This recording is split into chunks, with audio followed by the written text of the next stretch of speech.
We're live with Pokemon Gym Hero. What is up, my man? What's up, brother? Actually, I had to change my name on Instagram because of all that. You're lucky you didn't have to do that. Remember that? When I started my actual whole online thing, I actually did that on purpose. I didn't want any Pokey in the name. I didn't want any Pokemon in my logo. None of that.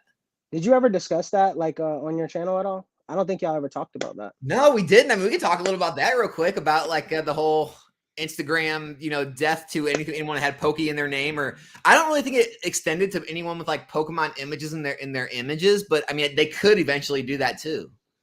Yeah. Now, I just thought it was interesting because I had my name for a really long time. I know one dude, his name was, I don't know if you followed him. His name was Pokemon_experience. He used to do a lot of raffles and stuff like that. And he's still been around. He has a lot of sealed vintage stuff. Yeah. I know Pokemon Cheese. His name is Cheese's Treasures. He had something a lot of people had to change their name because we were all scared, especially once we seen that radar got hit. Yep. We were all like, oh yeah, we might have to switch up because. So what'd you do? You just made Gym Hero? What'd you make it? I don't remember what it was something like that. It's TCG Gym Hero or something like that. I don't know. I should change it back. I don't think they're looking like that anymore. But yeah, because I think it was something within maybe Instagram's thing, flagging. So I don't think it was something they specifically went out and were everyone with Pokemon, we're gonna just hone in on. But did you get all your Pikachu Van Gogh promos? Oh yeah, ton. 0. 0. I mean, yeah. I mean, for me, I don't, bro. I don't really care. If you are in other markets and other stuff like that, this is something that's common. Especially for me. Remember I told you I've also sold sneakers. I've sold clothes, expensive clothes, well, not expensive, but hyped up clothes Supreme and stuff like that. Right. If there's a collaboration drop, Supreme's done collabs with Michael Jackson. They've done collaborations with Scarface, the movie. Sneakers, for instance, they do collabs or super popular. Those things get bought out by bots. So I don't know if Pokemon has people who are doing bots on the Pokemon Center because they got a little bit of, I don't know what they got, whatever you want to call it, where you got to do a little things. But I think, I told you before, the worst part about the Van Gogh thing is that every purchase or every eligible item, you got a promo. So if they would have just made it one order, one promo, no matter how many items you ordered, I think a lot more people would have got, their one promo or whatever. But there was people who literally went on there and just bought 10 items to get 10 promos to flip the promos. And then they're going to flip the stuff on top of that. I don't know if the other stuff is reselling. I did see I'm sure it will. Yeah. One person on Instagram that I follow, her name's Pineapple Express, I think, or something like that. Pineapple something. She has her own. No, she has an actual store and stuff. She has a storefront and all that. She's been doing stuff for a while, but she got the portraits or whatever, right? And she actually didn't get the promo cards added to her cart when she did it, but she still checked out. And when she received them, she didn't get any promos. She only got the portraits. Well, I mean, here that kind of goes into some. I mean, we don't really, guys. I threw a title on this for everyone joining in. I don't know if we're really gonna stay on specific topic. It's just kind of unfiltered rants today. That's why I wanted to have Gym Hero on, because he's someone that'll just keep it real. I don't want to have to worry about stepping on toes. We're just gonna kind of talk. But I mean, that's kind of one of the things I wanted to talk about is it's always everyone's always been hyped up for the next new thing, right? But I feel we are getting so sped up where there's literally almost no enjoyment in everything released. Obsidian got released. I mean, the Charizards are here and there now. 151. 151 literally, it's not even really all released yet. The UPCs aren't officially released. And now there's the Van Gogh thing. And now there's, we're worried about Paradox Rift. And it's everything's in such fast motion. There's so many products, so many cards. And I just feel there's almost no enjoyment. There's no time to enjoy anything anymore. Are you feeling that way with anything? I mean, Pokemon, I'll always enjoy it. I get what you're saying though. Things can be moving too fast, but that's where we talked about where opportunities can also come in, where if things are moving too fast and people overlook certain things, then there's opportunities maybe to go back to sets that people overlooked. And then you can pick stuff up possibly. I would say though, right now, I think y'all are whenever y'all talk about like buying booster boxes out the gate, I think y'all hit on that. There's no rush or there's no like immediate like I need to make sure I'm buying a case or multiple cases every single set release because you're seeing, stuff is going to be there for a while.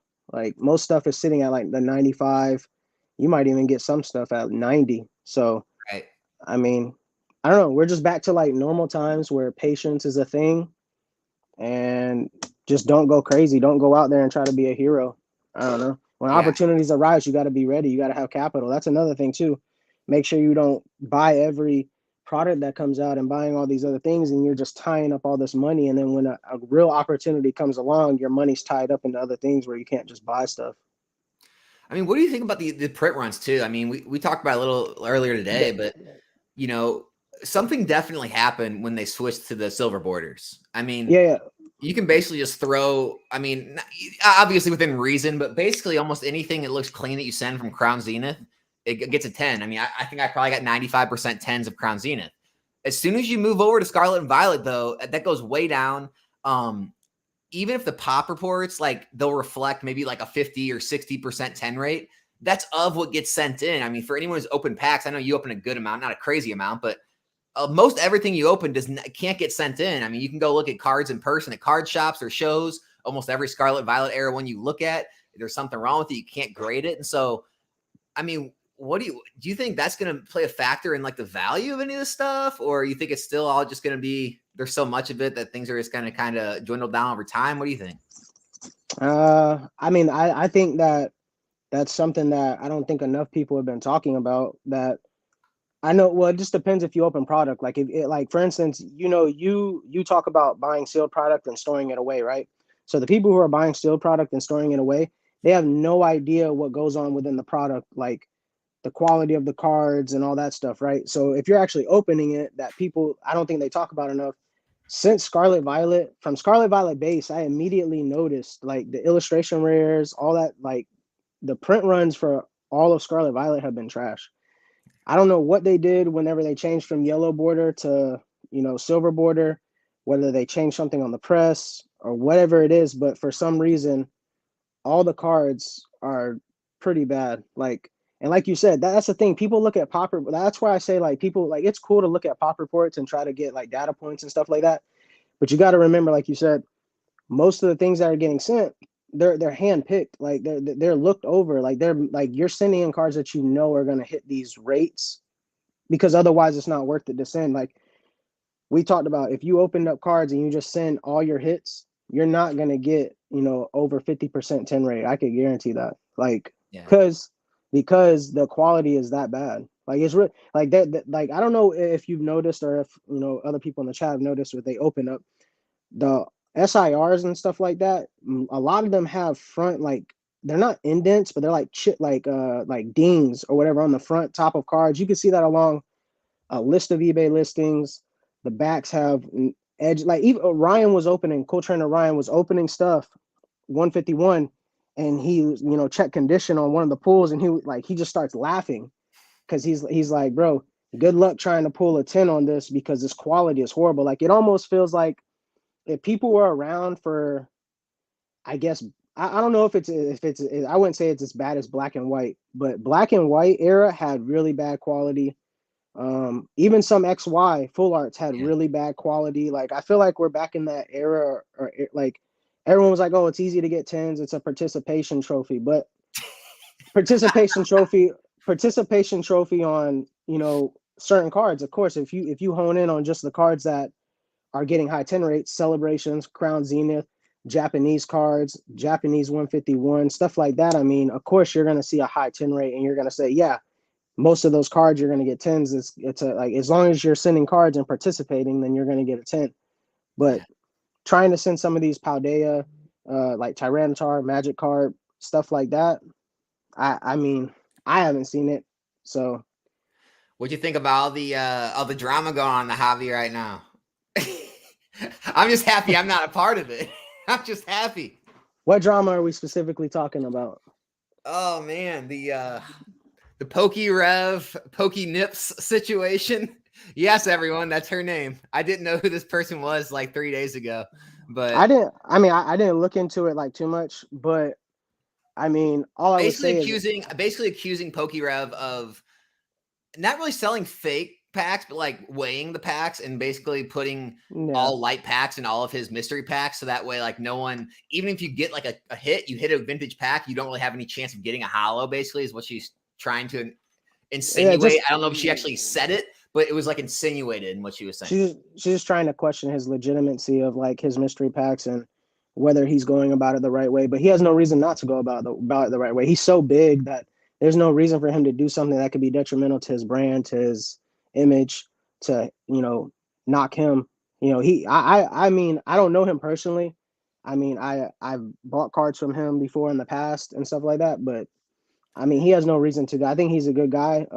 Outside of that, I think that she accomplished what she set out to accomplish. She knew putting that comment that her goal was to get some kind of reaction, and ultimately she got that. Like Ryan, Pokevault, all the people in the comments. Like then you got his name's Opossum Bud, right? He makes a video. Now she gets more notoriety or whatever. She gets noticed. Then he makes a follow-up video, and it's just like you're giving her a spotlight, like you're giving her what she wanted, like. So I don't know if reacting to that or commenting on it, that's one of the things where I kind of like would just let. I don't did Rev. I only seen Ryan and Pokeball commented back. Did Rev ever like comment back or acknowledge what she said? I have no idea. Like I said, I didn't even know who the girl was like 2-3 days ago. I found out about her from Opossum Bud's videos. And then I went I found her on Instagram. I was reading some of the stuff she said and like some of the stuff she was like posting about it. And yeah, obviously it's an attention grab. But I mean, it's just a weird insinuation. Like it's the same thing I have with like it's other people's content who like try to like almost make conspiracies happening when there's not really any real proof. Like, I don't know. I mean, I guess the only way to know is if someone post a video of them opening a PokeRev pack, pulling it out and opening a vintage holo. But I mean, I'm with you. I can't see him actually ever doing that. But the thing I kind of like, I did see, and here's the thing.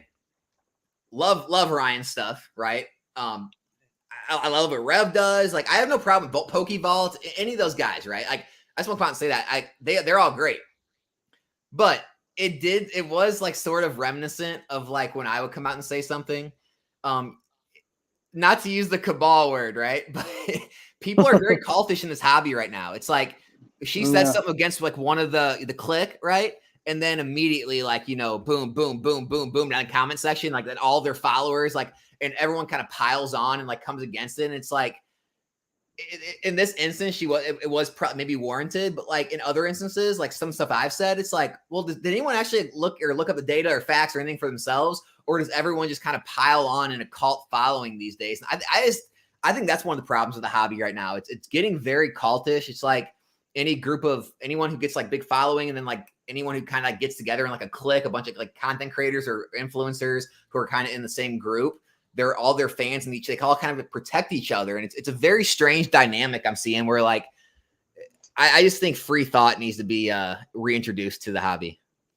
I mean, I agree with that. I think everyone should be able to express their opinions without being, I don't want to say attacked, because then that's what they were saying. Like you were being the victim and all that. But it's not victimizing. It's just like, it's more of like, if people would just kind of get out of that and look at the statements for what they are, maybe do their own due diligence research, look into it, and then get an idea of, oh, okay, he actually is wrong. Okay. Or be like, I don't know, man. I think you guys got it wrong this one or something. It's like, it would be nice to see that one once in a while, I mean, I would tell like if I felt like Ryan was in the wrong about something, I mean, I would have no issues telling him, just being like I disagree with you, or I feel like you're wrong. I don't feel like disagreement's a bad thing. That's why I don't understand within the like, I feel like there's a lot of fence sitting. There's a lot of, oh, I can't disagree with this person because they're my friend, or they're, I've known them for, whatever. And it's just like, I think disagreement is okay as long as, you can have both sides debate it or whatever. But that, I feel like disagree with someone, they're really not your friend. Let's be honest. Yeah, true. That's true. And then it also goes back to, I mean, I told you, bro, in the beginning, like when I first like really like started like actually talking to you, that no one's gonna tell you the full truth. I feel like a lot of people have their own agendas. A lot of like these personalities and these things are fake.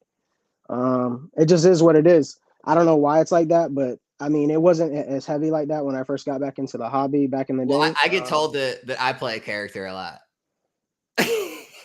I don't know what character is that. I don't know. I mean, here, me and we talk like, I mean, a substantial, like a good amount, like off screen or on the phone or whatever. I mean, am I pretty much always the same?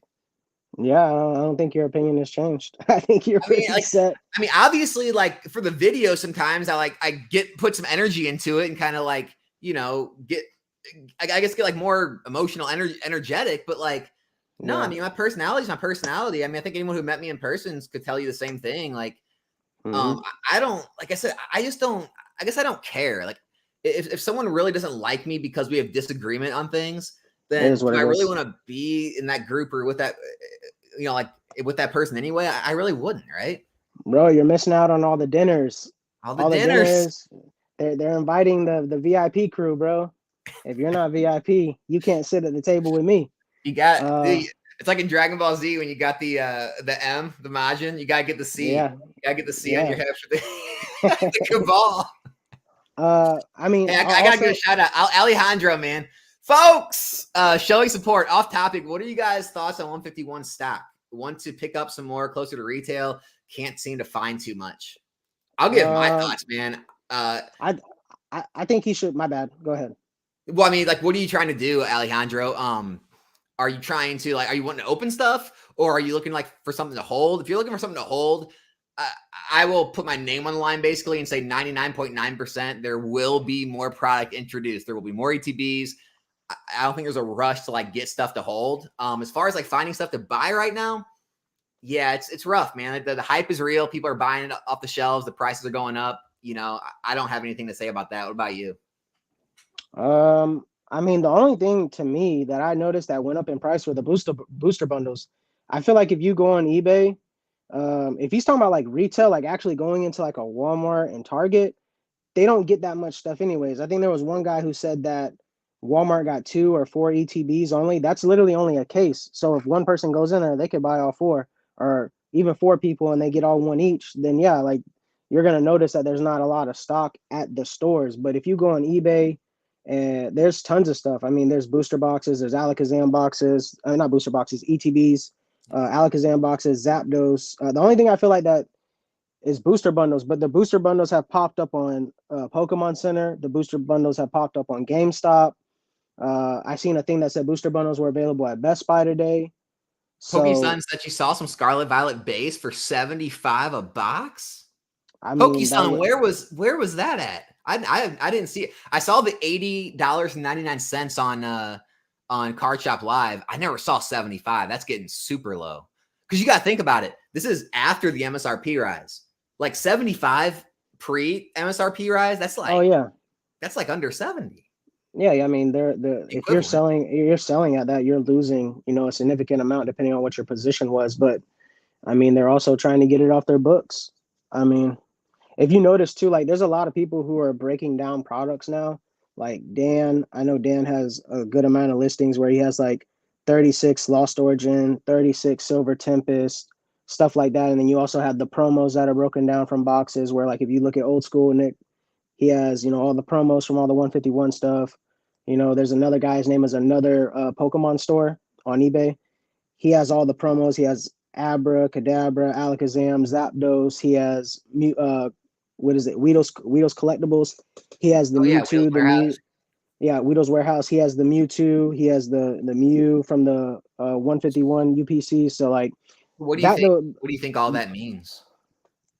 I don't know. I don't think it means nothing. They're just, I don't know, breaking down product. Do you think it's going to be like a positive for the sealed product going forward? Maybe like long term. But I feel like there's so much of this. Like they're printing so much. Like that's another thing too. Maybe why we feel like so much is because there's just so much. Like you said, we keep moving on and on, but Pokemon's just printing a massive a lot. I mean, long term, as long as you can sustain and make it through, no matter what the history has shown, it's like long term Pokemon's great. But the issue is like you have to be able to store this. You have to be able to put it away. You have to be able to not look at it. You have to be able to not sell it. So, I mean, it just depends if you can do that. If you have the ability to do that, if this isn't your job, or if you have another job that, you know, you have this much extra money and you could just dump it into that and you're cool with just dumping it into that and just letting it sit, I think it's still a good investment. I mean, people will say, like, I mean, obviously they're gonna say $75. Oh, you know, but Chilling Reign was once 80, Fusion Strike was once 80, Sun and Moon Base was, nobody wanted Sun and Moon Base, you know, stuff like that. Like no one wanted evolutions. So it just all takes time. Everything just has to grow, has to mature. Uh, Yeah. So I mean, uh, as someone who does do this full time, I mean, you've been full time for years now. So couple years. everything. I wouldn't say years, but yeah, a couple years. Oh, just a couple. Years. Yeah. Since 2000, I think it's like 2019, 2000. Yeah, like into 2019. That's just a Years now, couple man. years. That's years. That's a couple years. I don't feel like years is like, I don't know. Years seems like a long time for me, but a couple years I don't. But that's the thing though. You always gotta have a maneuver, right? You gotta be able to maneuver, like whether it's breaking down product, Well, that's what I was whether going to it's ask you. So, what's been your like? How have you been kind of getting through this market nowadays in like the later stages of 2023? I mean, obviously things have changed. How have you changed things up?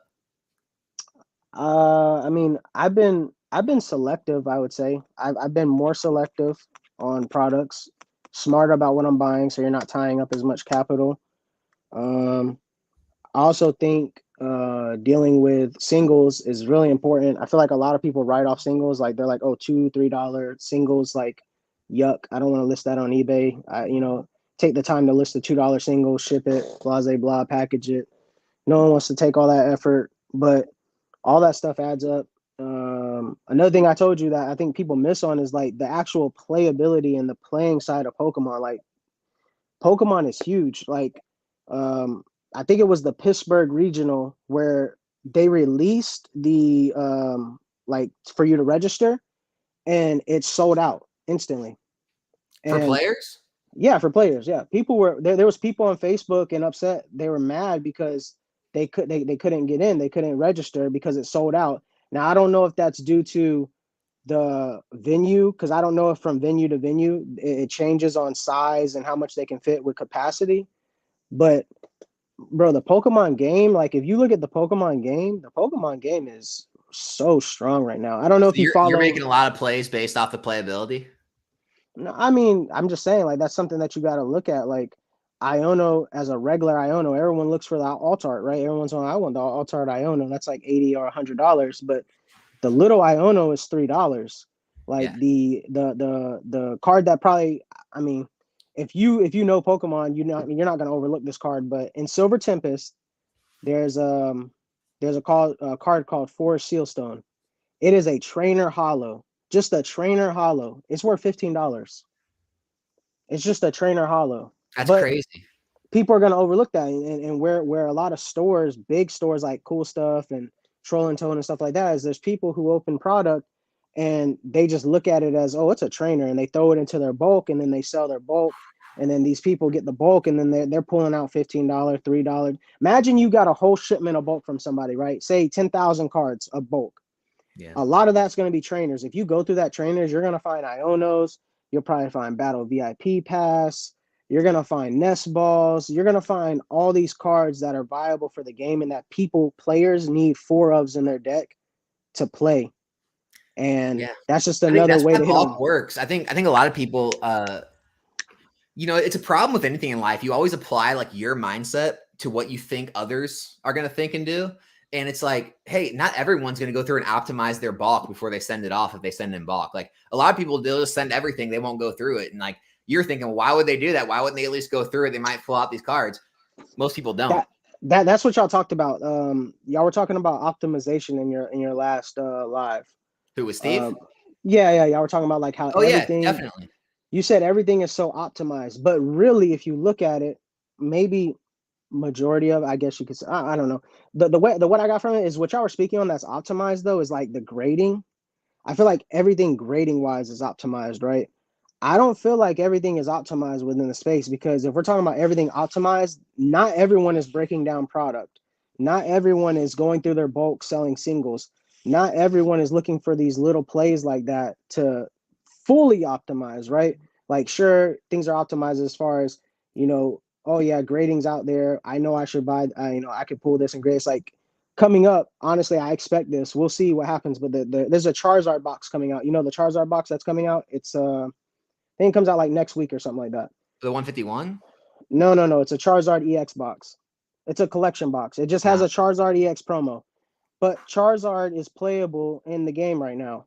So that's why also the Charizards from Obsidian Flames are holding values. Like the regular one is like almost $20. It's like 15, $20. The full arts are like 20, 25. Gold's like 25 or whatever. But that's because Charizard's playable and Charizard's good. Like it's a good deck. Well, I think it's also people, again, like I talked about when we first started, people just like skipped Obsidian Flames. Like, everyone just said, oh, it's a Charizard set. Oh, they're really easy to hit. 151's coming. I'm going to leave it. And I think a lot of that product just didn't get open or didn't get graded. But like those things are holding substantial value still. I mean, they are hundreds for like a $25 card. I mean, it's the multiples are kind of crazy for a set like that.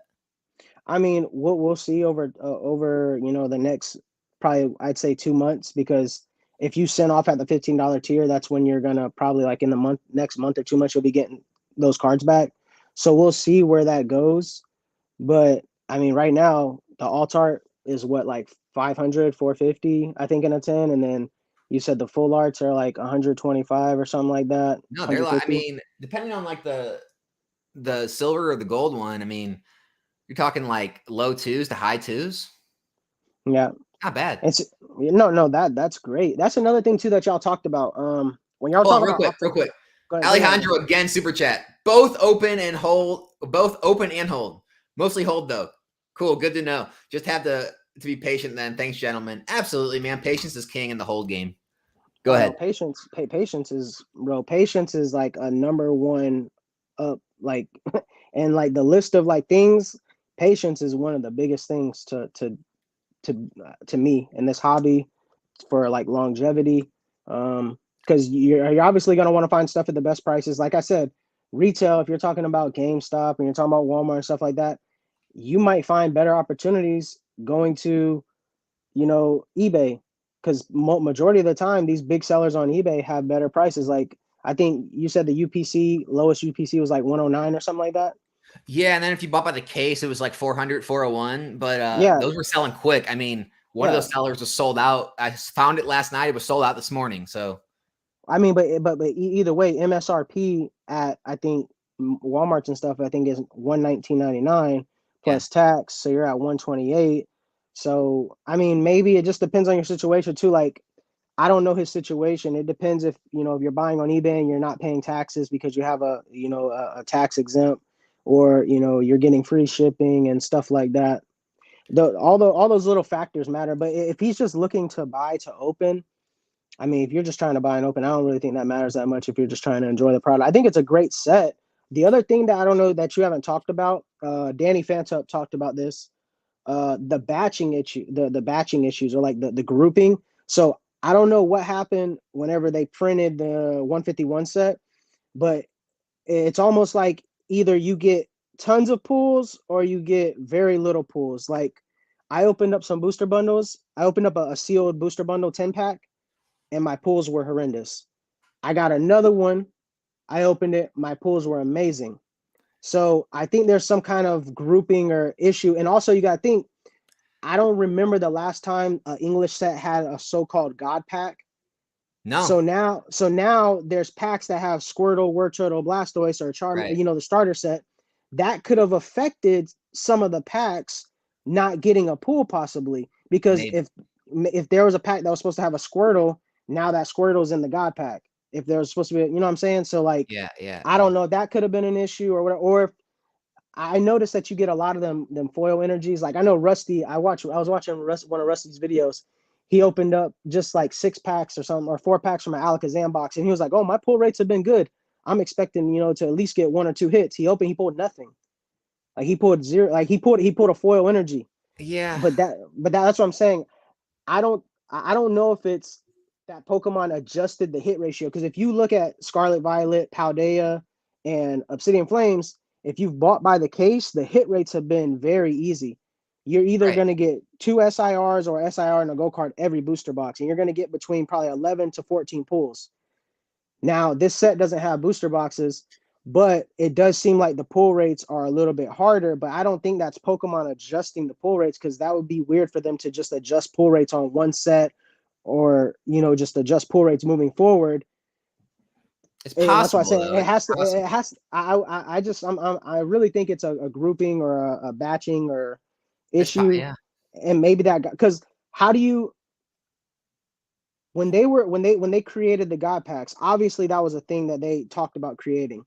How did they go about that? Because it's a machine, right? That's probably sorting all this stuff. How are they, how many cards is going to get a God, or how many packs are going to get a God pack? There's no way to know that, right? That's what I'm saying. No, but I'm saying that's why I think that could have affected pull rates, where you're seeing these lower pull rates. But if you don't open the product, a lot of people don't know that. But well, talking about optimization. So I got to preface this next section by this is not a slamming CGC segment.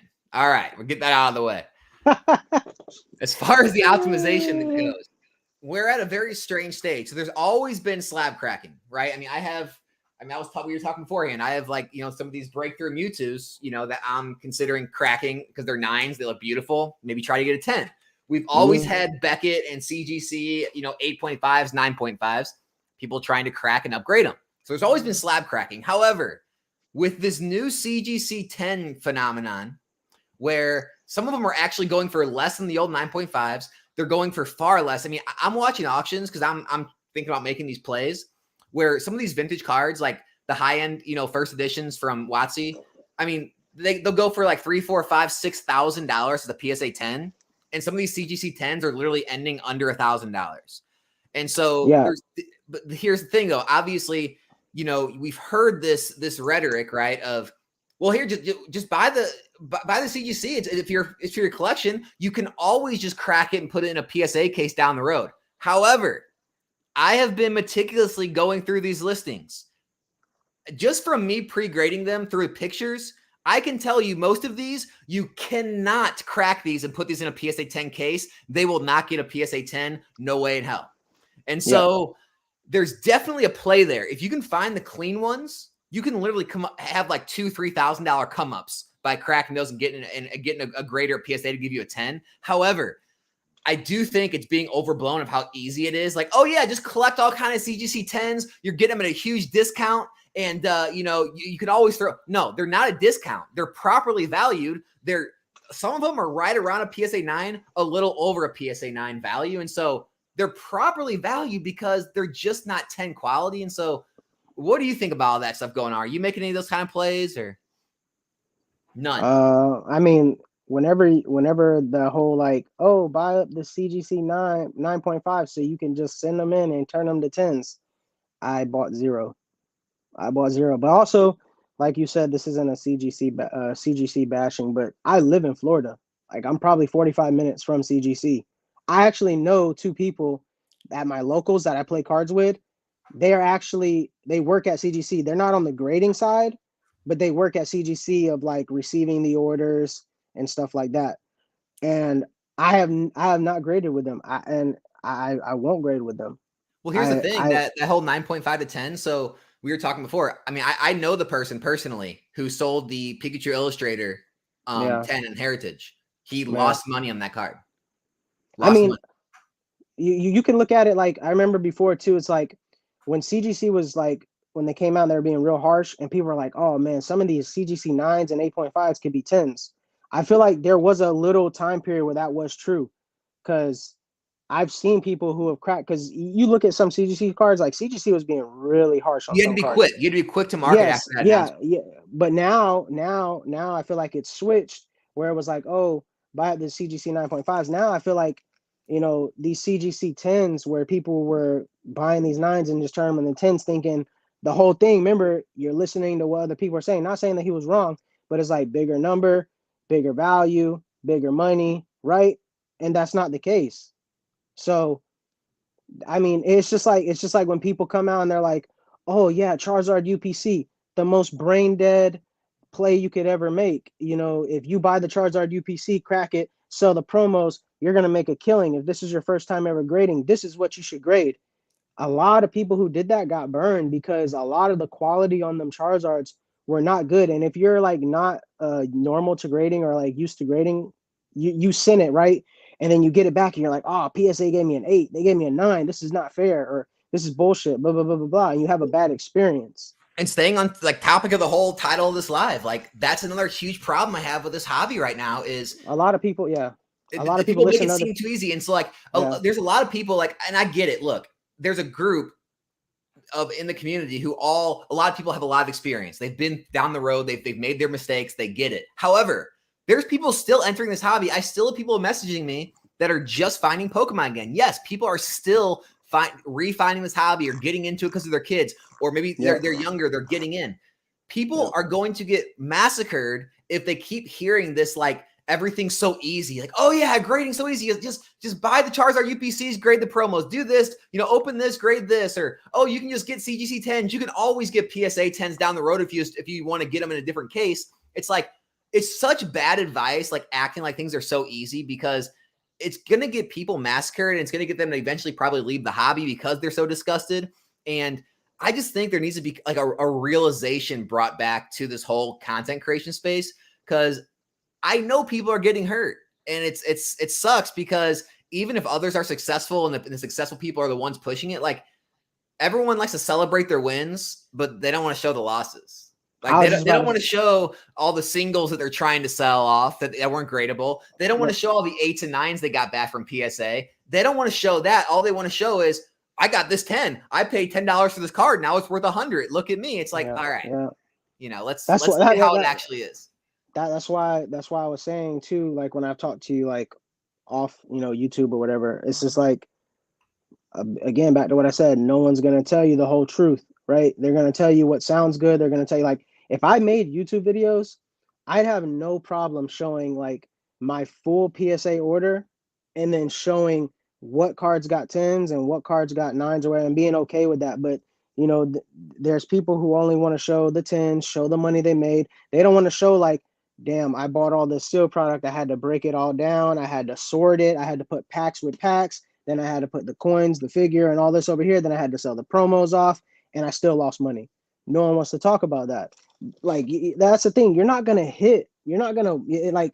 I understand. Like I've said that to me, doing this is easy, but when I said it was easy, I didn't mean like all the like ins and flows of like doing these things is easy. It's just the baseline of what we're talking about. Like, to be able to, if you understand buying a card, of what card to buy or what cards to buy, looking at the condition, sending it to PSA, and then selling, like that process is easy of when you explain it. And I think that anyone can do it once they know how to do it. But the process of knowing what card to buy, figuring out what cards to buy, then going on eBay, spending all the time, going on TCG Player, spending all the money, spending all the capital that people aren't talking about, like the capital that you inject, the grading costs that you have to pay for, relisting, listing cards, selling stuff on auctions, and then the auctions don't get paid for, so then they have to go back up for auction. And then by the time you put them back on auction, the market's dropped even more. Now you're getting less for that card. Market has changed. Correct, 100%. I mean, here's some examples Pokeson shared, like Giovanni's Persian. What's that from? Gym Heroes. CGC no, 10. Gym Challenge. 455. PSA 10 around 3. First edition Pichu from Neo, CGC 10, 1680, PSA 10, sold for 10K recently. Like, yeah, these are kind of like, yeah. And here's the thing, cards, it's like, yeah, my bad. Those two cards are like extremely low pop in PSA. So like Persian, for instance, usually had print lines. It's a colorless card. Most colorless cards from WotC are really hard to get 10s in. And then Pichu's another one. Neo Genesis notorious for print lines issues. So like to get 10s in that, yeah, like they hold big. But that's the thing though, where like I seen somebody, I don't know who it was that made a video where CGC is more lenient when it comes to print lines and stuff like that. So you could submit a card and it might get a 9.5, or it could even get a 10, but that card is not going to cross probably to a PSA 10 because PSA grades more harsher on that stuff. And then on top of all that, it's just like I don't even know where I'm going. Like, No, you're good. Like, and honestly, I don't want this to be like CGC bashing thing. It's just No, yeah, I yeah. just want people to realize the risk and understand what they're getting into, because there's been a lot of pushing of CGC recently. And look, I'm all for that. If you're just trying to collect and you just want your cards to be in a case, protected, make sure they're real. That way they're authenticated. It is a way cheaper way to collect and get a collection. However, it's a very big speculation to speculate that I'm going to get in while all these are cheap, and in the future, CGC's values and trustworthiness and all that is going to rise to PSA levels, and all these cards are going to be worth what PSA cards are. That's just such a leap. Like, I mean, look, if you can speculate. If you got money to put on the line and try that, it's possible. Like, I'm not saying it's not possible, but I just really want to end that rhetoric of, oh, you can always just crack it and send it to PSA and get that grade. No, you can't. You just can't. You just can't do it, because like I said, that's one of the plays I've been actively looking to do. Is I've been watching a ton of CGC 10 auctions, and because I've been wanting, I'm like, well, this is an easy play. Like, buy one of these $1,000 cards, crack it. Like, I think the Shining Gyarados is one I watched recently, and it ended pretty low in a CGC 10. I'm like, well, PSA 10, this thing's astronomical. Why is this still in 1,000 something? But upon closer inspection, like really zooming in on pictures, all these cards have multiple flaws. And PSA, I mean, unless you get lucky, you get a good grader, it's not going to fly. I mean, at the end of the day, too, I will say this about like PSA. A PSA 10 doesn't mean it's a perfect card by any means. PSA like specifically says, a PSA 10 doesn't mean it doesn't have flaws. Like, there could still be flaws. There could be, centering that you disagree with, blah, blah, blah.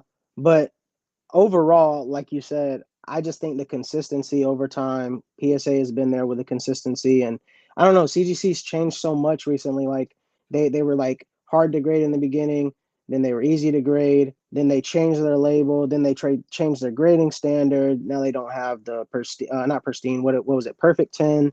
So yeah, I don't know. And then a lot of people, like I told you before, bro, people that submit to CGC, they're trying to either get the cards back as quick as possible so they can make the flip play, because they don't want to wait on sending the PSA. They really like the CGC cases, which is cool, because honestly, I think CGC cases are cool. I like how clear they are. They're really nice display. I actually liked the blue label more than the new label, but whatever that means. And then I feel like also, if you're submitting with CGC, maybe you're just like, you're trying to, I don't want to use like, I don't know how you want to put it, but lead put it the however you buyer. want, man. I'm just saying, lead the buyer that you're going to be selling that card to. Hey, this is nostalgia nomish. You can say whatever you want. There's no filter here. No, yeah. But I'm saying, like, it's like, for instance, I'm just thinking, like, I know people who have cracked PSA 6s, and they're like, oh, this is a 6 because it has a small indent. Because PSA, if you have an indent on a card, it's usually going to get you a 6 or a 5. They'll send it to CGC, and CGC will grade it at 8.5 or an 8, and then they could sell it and make more money on that. But they don't disclose, hey, this card has a dent or nothing like that. But they see, that's me. Like, as a seller, I'm brutally honest, and I'm just way too honest. Like, if I get a PSA 10 back, right, and it has a clear, distinct nick on the card, like, and I'm just like, ugh, like, even like, if I'm just like, I don't feel comfortable, selling this as a 10, just saying it, this is a PSA 10, I will put in my description, in my opinion. Some people probably would not do that. Some people probably say I'm stupid for doing that, wrong. But I feel better about informing the person who's buying from me, even though everyone's like, the buyers are irrational, they're going to buy whatever they want, blah, blah, blah. So Yeah. I don't know. I feel more comfortable just letting someone know like what you're buying versus trying to be like, hey, this is a card with a dent, but it graded well because they go off of all the stuff, blah, blah, blah. So I don't know. I mean, it's just like there's so many slabs, and we got Rudy, Rudy taking over a grading company, which, I mean, I don't know if that's really going to be like a massive market disruption, but we'll probably start seeing some slabs show up, in the PCG labels. So, I mean, what is it? It's issue, right? Like, I seen do you follow BJ Collectibles? I think that's his name on Instagram. Maybe. I seen here. I think it was. You said it's called PCG, right? PCG, yeah. I think he already had some cards graded by them before like the Rudy announcement. So I thought that Yeah, I was mean they're going to interesting. come, and so my issue is with like this whole thing is pop reports were already like just a tool. They weren't like an end all be all.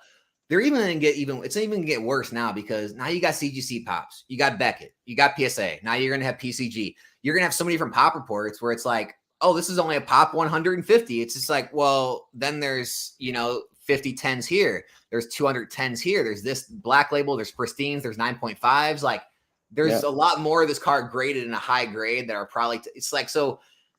I wonder what kind of effect that's going to have, like going forward on everything. You think it's just not really a big deal, or?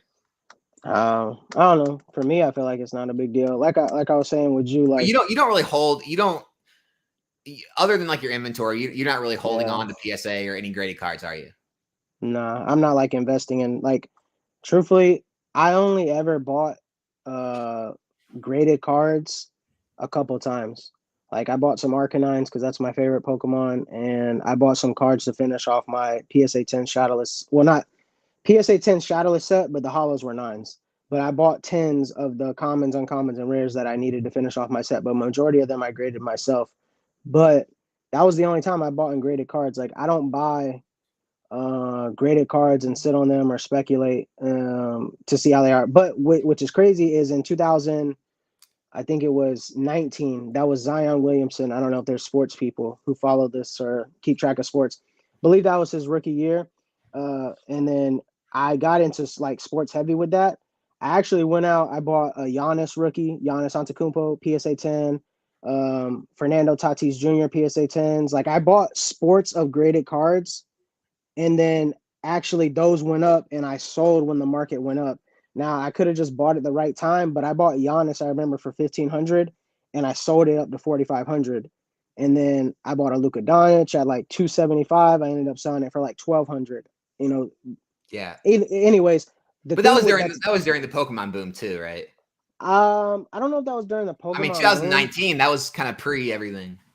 Yeah, I guess, but I would have to look. I could probably check my eBay and see when I bought them cards. But what I'm saying is like with sports and Pokemon, sports, a lot of card value and a lot of like movements is based on performance, right? Whether a player has an MVP, he wins a Super Bowl, if he's going to be a top 10 player of all time, if he gets injured. The thing that I always told people in sports, I was like, Pikachu can't get injured. Pikachu can't break his ankle. Pikachu's not going to go in the club with a gun. What if Pikachu faints though? You gotta get back in the Pokeball, man. Well, yeah, of course. But Pikachu doesn't never go in the Pokeball. True. Nido Fit just got back in the last few months after 22 years. This is what I'm talking about, guys. Like, people are still pouring into this hobby like brand new. And I think that's, again, going back to the whole problem with this hobby right now. I think a lot of people in this hobby right now just have kind of this, I don't know, just this thought process that everyone kind of like already knows things. Like, oh, everyone already knows that. Like, I can say this. People will get it's a joke. People will understand like it's harder, easier than that. But a lot of people are getting back in this hobby. They're still learning. They're trying to find resources. And, I kind of talked about in another video. It's like, it's one of the biggest mistakes you'll see. People will jump in this hobby. They'll see people with like the most followers or the biggest collections or like who are in like we talked about like the right clicks and have like a bunch of the same people on their channel and they're all kind of big in the hobby. And you'll immediately just gravitate to whatever they say. And like, the problem is there's a lot of memeing. There's a lot of joking. There's a lot of like being sarcastic. And sometimes people can't filter that and take it seriously. And it can get you in thousands of dollars of trouble and credit card debt and, sitting on dead product, dead cards, grading not going the way you thought and, getting your cards back. And like now those graded cards aren't worth what other grading companies are. There's just a lot of different things going on. And I just think we all need to kind of do a better job of like, if people are asking legitimate questions or coming to your channel, like, getting the honest like reply out and not make it such a everything's like a joke. Cause like I get it, it's online, everyone wants to be jokey and funny and mean, but it's like, dude, it's cool to joke and be funny, but like also at the end, like, hey, honestly, this takes a little more than that. It's a little more research. PSA 10s aren't participation trophies. Like crossing the CGC is actually a little harder than it looks. Like, everything in this hobby, like you said, it's easy in terms of like doing, but it's hard to actually see those consistent profits and consistent income. I think Rudy says it, bro. Like the easy mode's off. Like it's back to grind. And if you've never been through like a couple years of like the waves of like up down, like when the hobby's down and then when the hobby's amazing, then you really haven't experienced it, so you don't know. So like now, like he said, like, now it's back to grind mode, bro. It's back to making small margins. It's about volume. I watched somebody's video earlier today. I forgot whose it was, but it was Pokemart. It was his first video back in a Yeah, while. he came back. I mean, he said it, like, volume is gonna carry you. Like, volume is what it like. It's not about how many high end items or how many vintage collections you could buy. It's really about how many items, period, you could sell. Like, I know that y'all were talking about optimization with Steve and talking about, oh, you do all this and after fees and shipping, you're only making $15-$20 a card.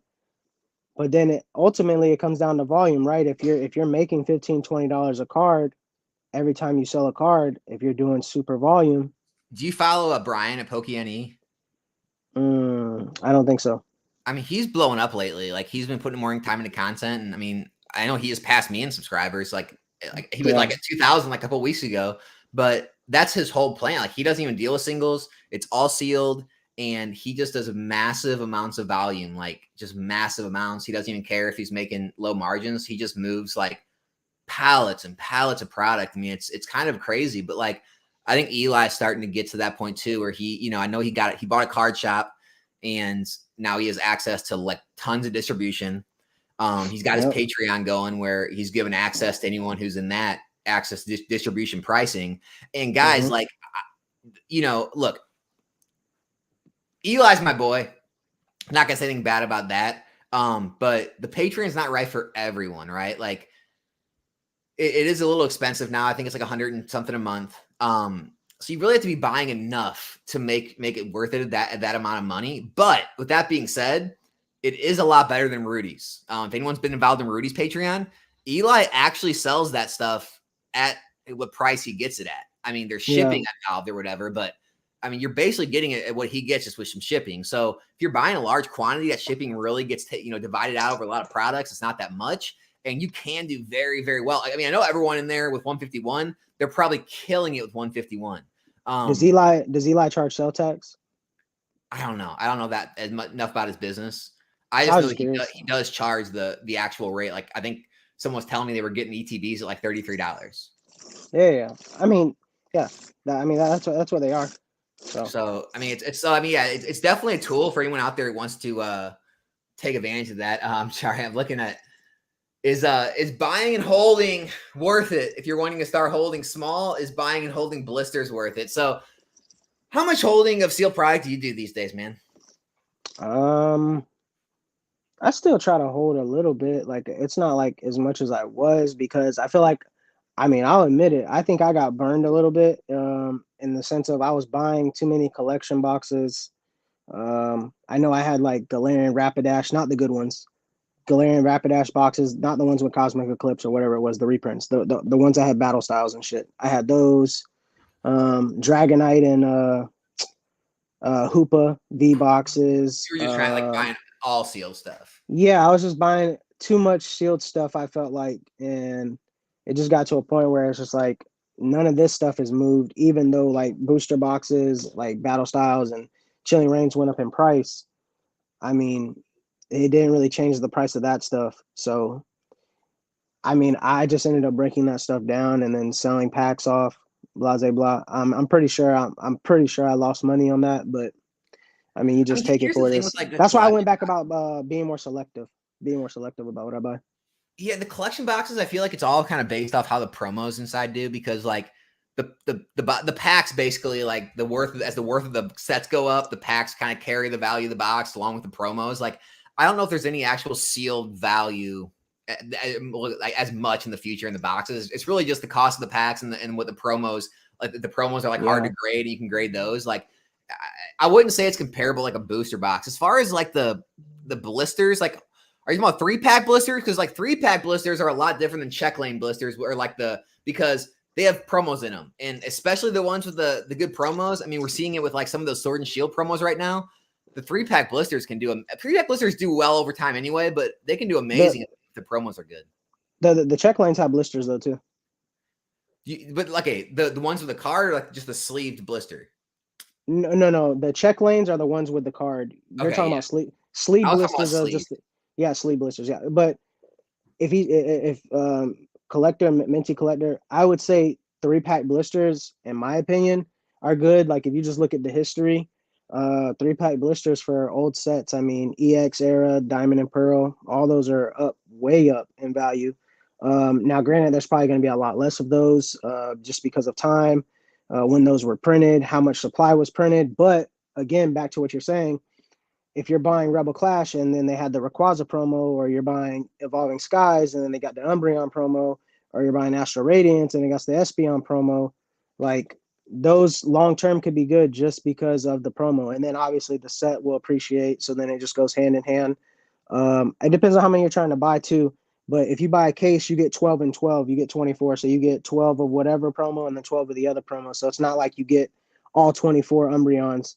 So some people I know actually will just go to Walmarts and stuff and buy up all the ones that they want specific of that promo, even Right. though they're not gonna get it at the lower value because they're not buying it from a distributor or whatever. Because I think at distributor pricing, I think you could get 3 packs probably at like $9, where I think at like Walmarts and stuff they're at like 13.99 maybe, something like that. But I think those are fine holds. I picked them up in 2019 or 2020. I don't remember when there was a Cosmic Eclipse reprint. It wasn't the booster boxes. It I was remember like for that. yeah. So I picked up 3-pack blisters. I've sold the Celebi and the Victini for like $80, and I mean those were 13.99. And then Yeah. they also had there was the Unified Minds check lane blister, but it came with an Umbreon, and the other one came with an Espeon. I've sold those for 40. Like one check lane blister for 40. I paid, I think it was like $8, $6 for that. So Yeah. over time, depending on the set, depending on the promo, I think they're good. Yeah, it just comes down to like again, like having some experience with it, understanding what the what the popular Pokemon are. Like, obviously there's always gonna be some guesswork going on, but you can get pretty close if you kind of understand like what has worked in the past. You can kind of get a pretty good idea of what should work in the future. And especially Espeon, Umbreon, things like you were talking about, they usually always do Yeah. well. So yeah, I like 3-pack blisters. Also they're at a price point that more people can afford, especially as the booster boxes grow and become $300, $400, $500. Well, the check lane blisters might grow and be worth $30, $40, $50, where those are a lot more affordable and easier to digest for the average consumer.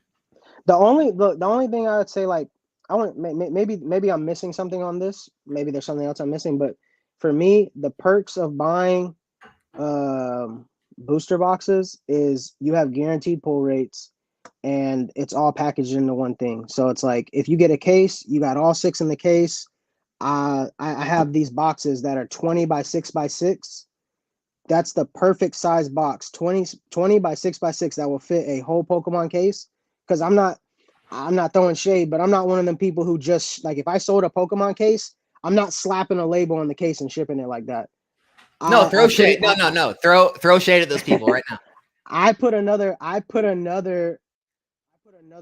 box. Like I double box that box because As you I always should. I hate getting a box that has dinged up corners because yeah, you could say, oh, it's the box that ding, but sometimes that ding can go through and ding the box, which And could it ding the does. packs. Like there's a lot of things that can happen. So 20 by 6 by 6 is the perfect to fit a case. That's why I think like where you get like the booster boxes and the overtime, that's what you've seen appreciate the most. So the things that I like personally to have, I like 3-pack blisters and I like booster boxes. Now, obviously, there, like you said, there's collection boxes and stuff like Well, that can PC matter. TVs. Oh no, I have those too, but I mean, we'll see what happens with those. We haven't seen a reprint, but we'll see what happens. I don't know. I mean, we're not gonna know how well those do for a couple years, Here's I the think. thing, like we've so 151 is a different animal, but like from what we've seen, they have started to drop in every set. Like after enough packs and other products and reprints have come, we've seen the Yep. Scarlet Violet ones drop, Paldea's dropping, Obsidian Flames ones were like 100 and something dollars. Now they're down under 100, like maybe 70s or 80s now. But Yeah. so with me, I sold a lot of my 151 ETBs already. Because I mean, I was getting 115 for them. And I felt like that was a good price. I was able to like each case, you're able to sell 3, keep 1, and still profit.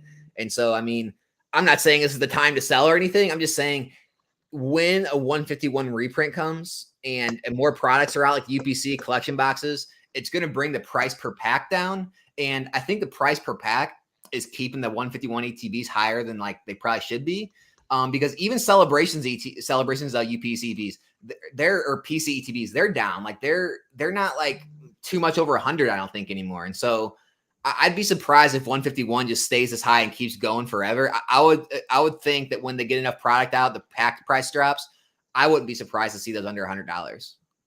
Well, that's why I was saying too with like the reason why, I don't know if this is the exact reason why, but the booster bundles, right? The booster bundles are $40, right? Are they still holding at 40 on eBay?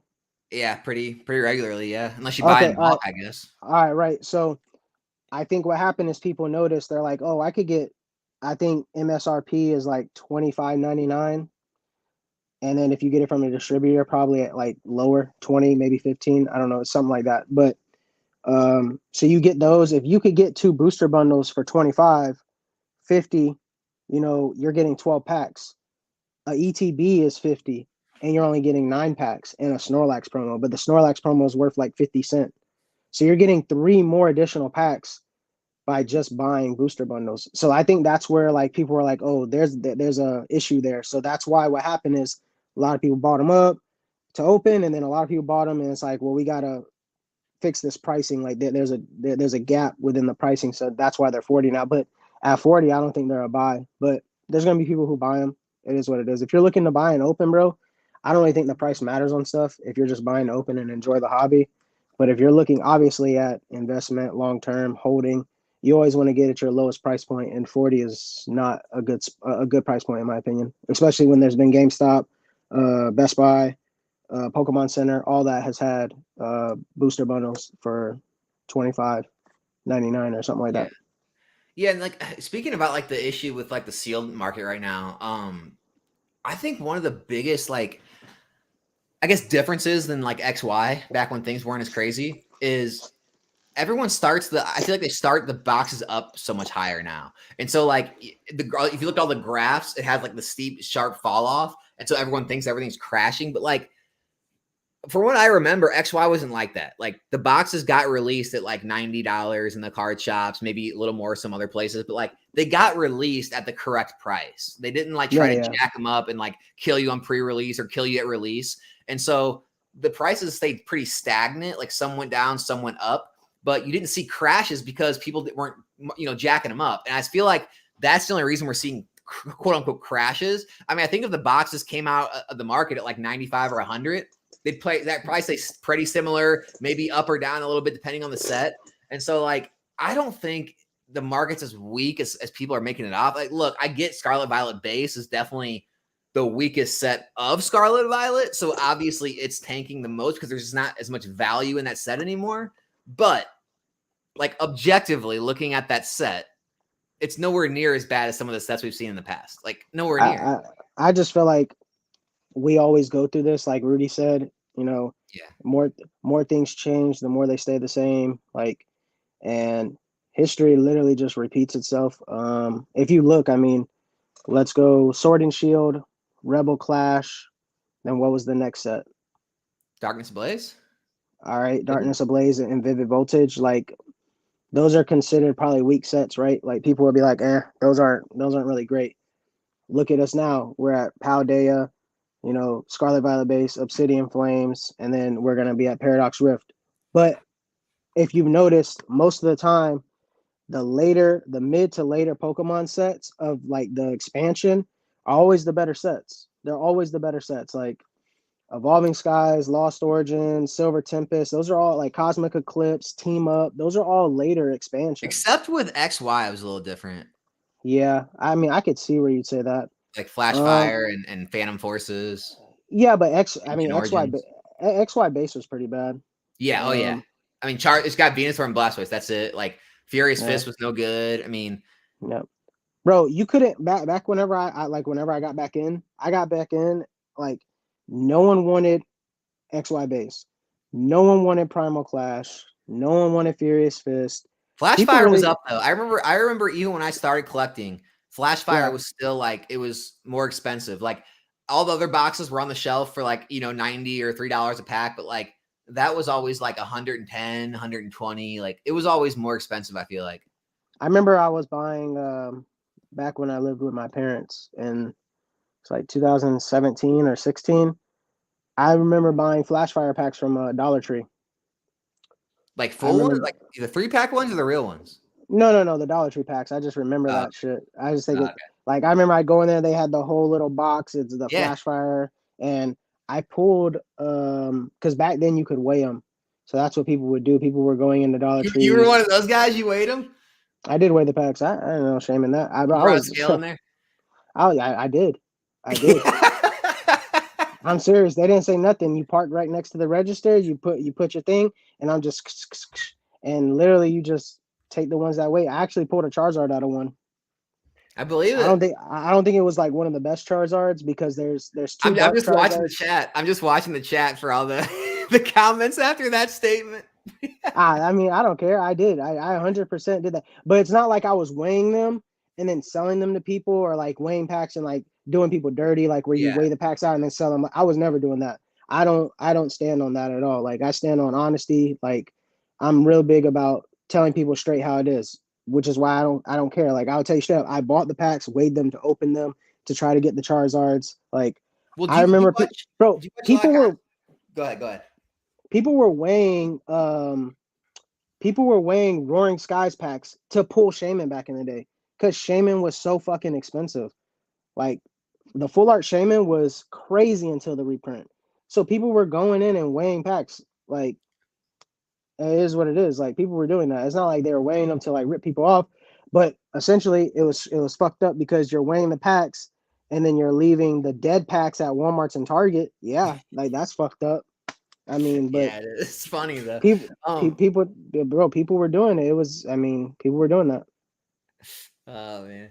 Yeah, a What lot were of you people gonna say actually though? agree with you. Yeah, at least he wasn't scamming. He wasn't selling to the dollar store. He's good. Leaving the packs for the kids, the light ones. Oh yeah, I mean, I was leaving the light packs for the kids at Dollar Tree. Oh yeah. No, I wanted to Them ask you, packs like, sucks. Them you said, packs sucked. I just want your like opinion because like what me and Steve talked about, it's kind of like I said, it could just be me or him seeing it. Like, what do you think about like the state of like the hobby on YouTube these days, or like content in general? Like, do you feel like it's gone stale? Do you feel like I mean, and I know I'm I part of think, this problem too, but like, what do you see? yeah. Like, what do you? I mean, I know you mentioned some channels you watch, but like, who do you normally watch? Like, has who you watch kind of changed? Are you like watching less content now? Like, what do you see going on?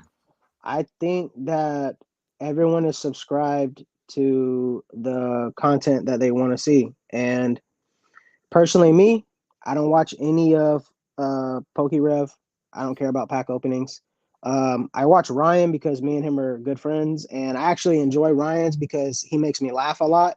Yeah, Like when he came out with that Team Rocket thing, and I don't dude, know, bro. Ryan's on the money, dude. Yeah, He knows what's up. the entertainment, like, and the funny like aspect of his videos are just hilarious to me. Like when he came out and read like Leonhardt's message to him, and how like he responded with the pictures. It was a picture of the Leonhardt dolls, like I don't know, like 69 each other or whatever. Like that shit is just hilarious to me.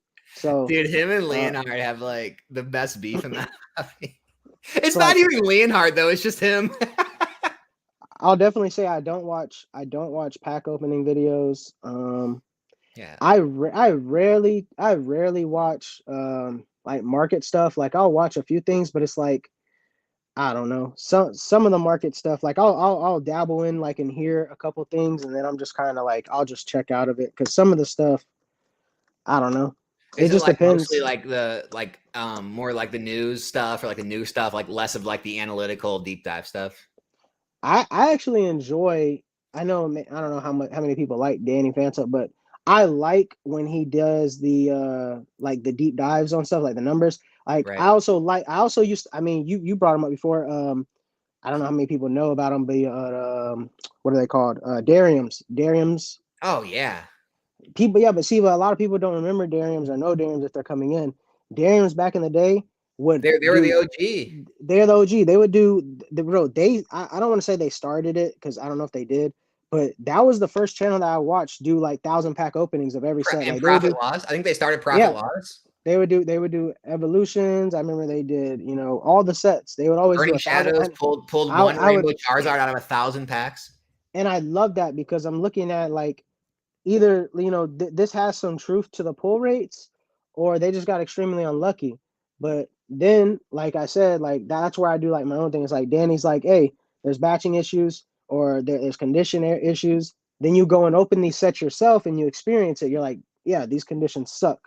Or you're like, oh, I didn't pull shit, but then I open up these and I pull a whole bunch of stuff. It's like, obviously we're not opening up 100,000s of packs and it's not enough data, but it's something.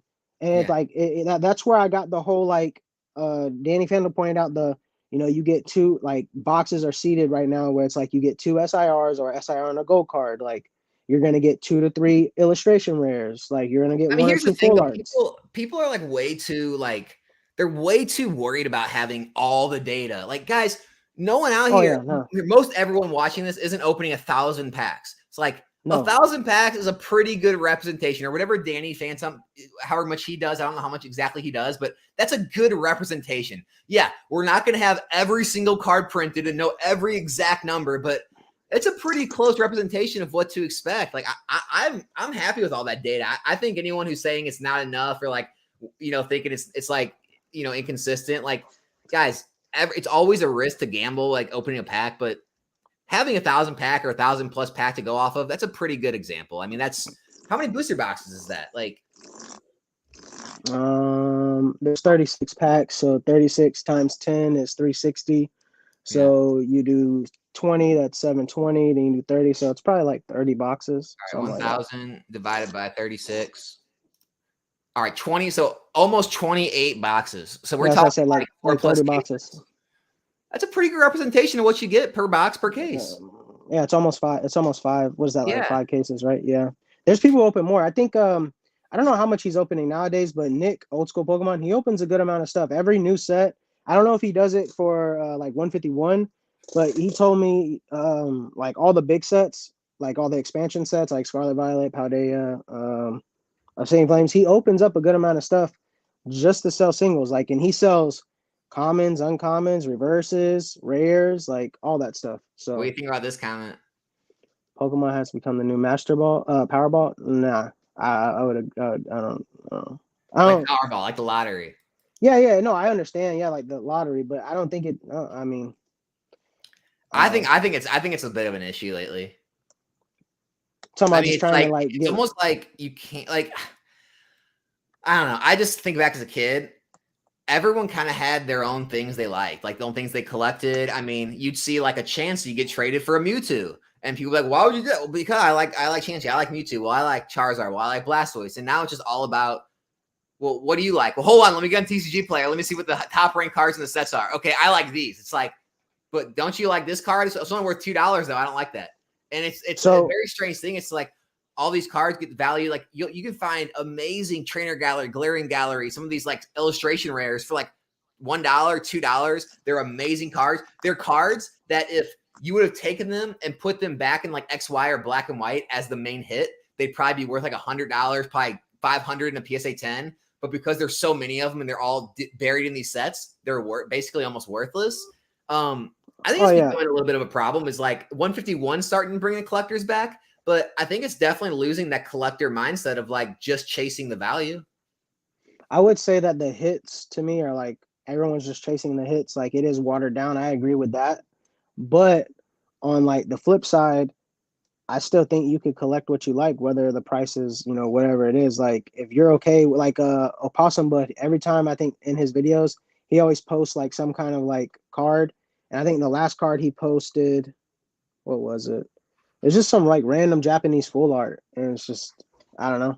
It's all about money now because we are adults, LOL. You don't have responsibilities as a kid. Life is simpler. You don't have as much care much about value. Also, we didn't have YouTubers when we were kids. Yeah, I mean, YouTube, all the social media, the being able to look up prices at the, drop of a hat, like that's a little different. Like back in the day, you didn't really know what prices were. Like you could look at like the Beckett's or you could like go to a card shop and kind of see what they have things priced at. But really, card shop owners were kind of guessing, or card shows, you're kind of guessing. Like, it is the optimization of the value system now we have it does make things kind of crazy. I mean, yeah, to go open up a pack and then you could just go right on TCG Player and look up the value. I mean, yeah, of course. But still, at the end of the day, I still don't think like, yeah, you could say YouTube's messed that up too, because everyone's always like market, you know, oh, look at this card, value on this, you can make money, blah, blah, blah. Who doesn't like making money? None of us, Retro, me, Dan, all these people who are like selling cards and selling stuff and doing eBay, we're in this to make money. Like, there's no secret behind that. It's like Rudy. He's like, oh, I'm a bad guy. I'm an evil guy because, yeah, I'm trying to make money. Yes, we want to make money. Now, on the flip side, like, I still think that there's a huge collector side. And I see that when I go to the card shops, bro. When I'm telling you, if you don't play the game, I'm not trying to get you to play the game. But if you don't play the game and you go to a card shop and you see people who play the game, bro, these people don't give a shit about value, bro. They'll play foiled out decks. Like, they play max rarity decks where Lugia was a really good deck. There are people that go to these big tournaments and they play 4 alt art Lugias. How much is an alt art Lugia? $120, $150 now? Yeah, right? something like that. They're playing 4 of those. They're playing 4 of those in their deck. Bridge shuffling their cards. You know, they don't care. That's literally what, $600 in just 4 cards for a Lugia. Is that so? Can you get that same Lugia? Like, are the lower Lugias the same exact attack and everything? Same attack, same move, everything. So they just want to have the top rarity in their deck. They want to be flashy. They want to have a foiled out deck. There are players. There are specific players who play cards because they want a flashy deck. That's why there's reverses. That's why there's full arts. That's why there's like secret rares, all that. Because instead of playing a 50-cent switch, I could play the switch from 151 that's gold for $5. Like, that's what I'm saying. Like, if you, and the thing is that these players, they're gonna play these cards just to play them because they want their deck to look nice. They don't care about value at all. That's why I said, like, Retro's in the chat always hyping Japanese. Are you messing with Japanese at all? No, I do mess with some Japanese. Yeah, Japanese is good. Yeah, no, Japanese is good. Well, I just want to get your. I mean, because I know you're full time in this. Bro, so, I mean, I would be the first to admit I missed on Japanese hugely. Like, the dude who runs Graded Guard, Min, that's like one of my closest friends. We don't talk as much right now because he's doing things with Graded Guard. He's focused on that, and that's all he cares about, is to get that and have that doing well. I get it. Yeah. So I get that too, right? But he tried to put me, bro. He was telling me about the lilies before the lilies popped off. He was telling me about all these Japanese cards before they all popped off, like, what, 2 or 3, 4 months ago? Before all that shit popped off, bro, he had all that stuff. And he told me, he's like, yo, you should buy this. And my thing to him was, I don't like Japanese. I've never been a Japanese person. I never collected it. Always collected English. But that's another thing about adapting, bro. Like, Japanese is amazing. Japanese is somewhere you can make tons of money. Just like I told you with Lorcana. There might be people who hate Lorcana or bash Lorcana. There is a ton of money to be made right now in Lorcana. A ton of money. Yep.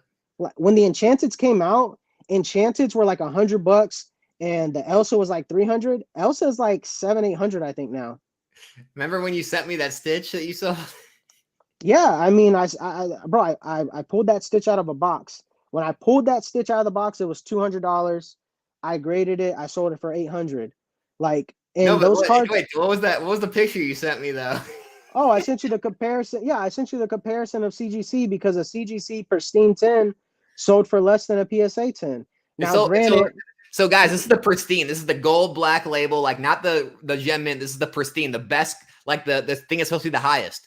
It sold for like 500 and something, and his sold for 800 and something, both at auction in the same week. Like, that's pretty crazy.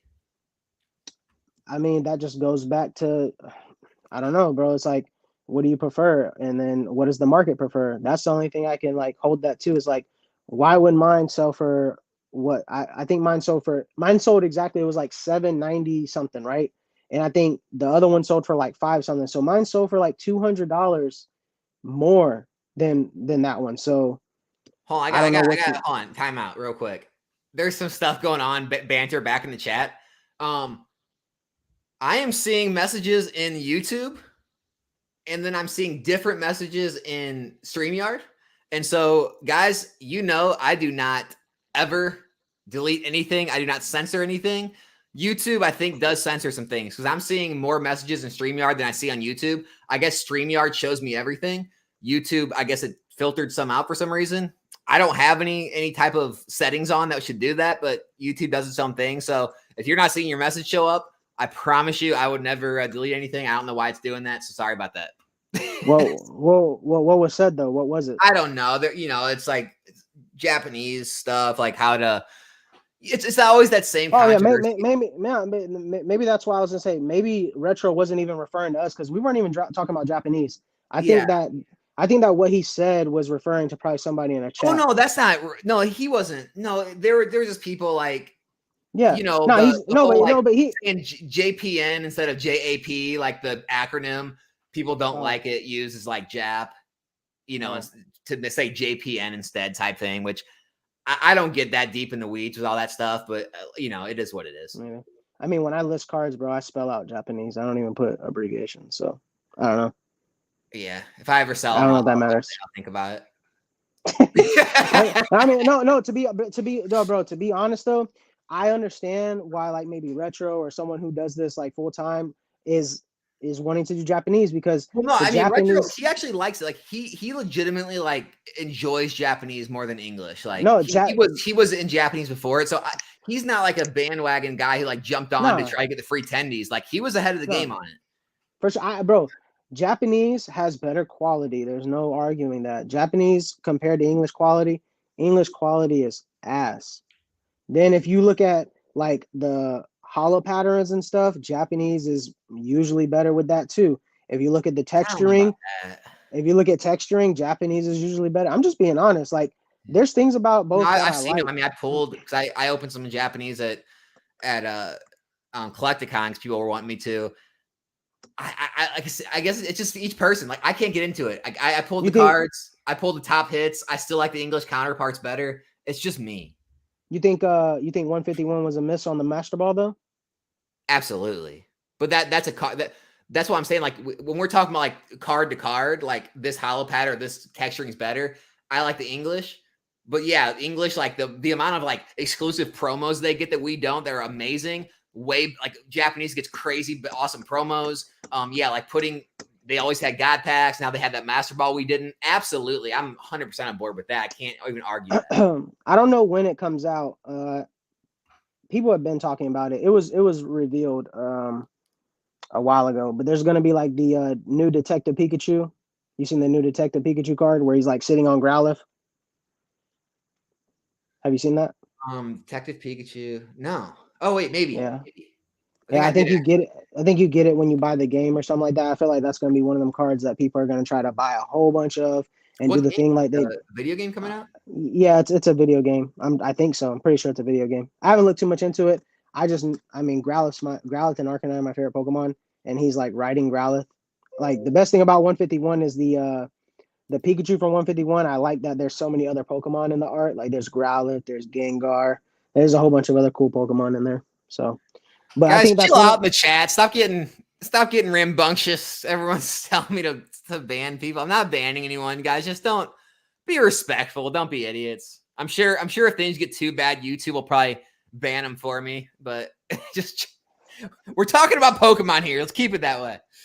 Your chat going. I can't even see your chat, bro, because I'm on my phone right now because I wasn't able to use the computer, so I can't even going back and forth. I can't even see it. Random things. Yeah, everybody's getting rowdy. No, I mean, yeah. What do you think about like all the promo madness? Like, do you think it's just always going to be a thing? Like, do you think eventually they're going to start printing enough to where it isn't a thing anymore? I mean, and it's weird. It's like not every promo becomes like a major thing. It seems like just like it's hit and miss. It's hit and miss for sure. I think that Pokemon's gonna do better moving forward because they already said they would. I'll hold them to it until they prove us wrong. But I do think it's crazy though that there's like people in Amsterdam that were like that video of them like fighting and like ramsacking the store and like I'm not all into that, bro. Like I don't care about getting the promo that bad. Like a lot of people said, bro. It If does they show you the re-release, strength of the hobby, though. no, for sure. If they re-release that promo though, I mean, I don't even know. I haven't checked. What are they selling for on eBay? $100? Well, they were like what 300. Yeah, I'm pretty sure that's come down though. I don't think Yeah, they're it's come 300 way anymore. down. What's Probably. the best way to search for? I've searched for it different ways and different results come up. I don't know. I have no idea. I haven't even, bro. I tried to get it. I didn't get the promo. After that, I didn't care. Like, I mean, I Looks was like lucky. I was lucky enough. I got the Bidoof, the Bidoof Charizard or whatever the delivery Bidoof. I got. wow, they're actually last sale is already down to $83.99. Yeah, see, so that's what I'm saying. Like, it's bro, patience, right? Patience. So Here's the thing: it's like if those here's what I always tell people too. It's like you have to be first to market on a lot of these plays because if that gets any lower, if that starts going down to like 50s, 40s, how much did you pay for the artwork? Do you even want the artwork? Well, like now, do you want to sell that? How much is shipping cost after fees? It's like if you're like looking to play these, like these aren't investments; these are quick plays, all right? well, that's or why the grade best the card right away, or like do something. But like if you think you're gonna get a bunch of these like sealed packs and hold them. I don't know how good that's going to work out. That's why, in my opinion, the best products to buy to get the promo was the sleeves or the playmats. Because the sleeves and playmats, like you could sleeve cards all day. There's gonna be players who want the sleeves. I thought it was great art. The playmats people actually use when they go play the game. So like I think that those are gonna always have their value. They could even go up. And I think the sleeves were only like $7.99, and I think the playmats were like $20. So I think those were the lowest priced items that you could buy to be eligible to get the card. So those are probably the best priced items to get the card if you could have got that, But back again, that's back to like the playing the game, and then if you like you said, if you bought the painting, it's like the painting was like what I don't even know what the paint. How much was the painting? $80, $100? I don't even know. I didn't even look. Yeah. It was all by the time I didn't even get on because I was working or something, and everything was already sold out. So I didn't even try to worry about it. The only promos I like that I got that I cared about getting that I like really wanted, I got the special delivery Pikachu, I got special delivery Charizard, and I got the special delivery Bidoofs. Like outside of that, I mean, I haven't really been. I mean, I make sure every time I go to GameStop, I always get the GameStop promo, like the Charmander and then the Umbreon, and then Best Buy has. What do I you think do it's with all these? Do you keep them? Do you grade them? Do you flip I them? I sell them. I sell them or I grade them. If they're gradable, I grade them. If they aren't, I sell them. So I've sold a couple Umbreons. I think the Umbreons sell between $10 and $15, but it's a free card. It's a free card you get with a purchase. Same thing with Charmander. Charmander's like a $10 card. It's free with a purchase. So why are you not gonna take it? God, man, chat is getting on me today, right? Why? Glad we are giving ignorance a pass and calling it free speech. Super cool. What is he calling out Dude, ignorance of? Alex, when I pee, I feel like I'm on fire. What's wrong? Come on, dude. You can't be not having a good time here. I don't know, man. It all stemmed from the JAP comment, on the Japanese abbreviation, and then it just kind of spewed from there. I don't know.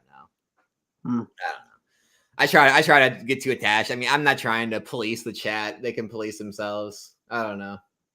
I mean, most of the people are grown-ups, right? So they should. Well, here's the thing: like YouTube will police it for me. Like if it gets too out of hand, YouTube just starts deleting people or I mean, I don't know if you knew, but like one time someone was removed from my chat, and I never did it. I've never banned or removed anyone. I mean, I feel like that kind of makes sense though, because YouTube looks at like all that stuff, like with copyright and strike and all that stuff. So I'm assuming that they monitor that stuff. So if you're doing it in the chat, they're gonna say something about it. If you're doing it on someone's video, they're gonna do something about it. So, and I mean, obviously that has nothing to do with you, but are you seeing what are you seeing right now in the hobby overall? I mean, is everything as business as usual? Are you is anything making you uneasy? Is anything making you see like things might be changing?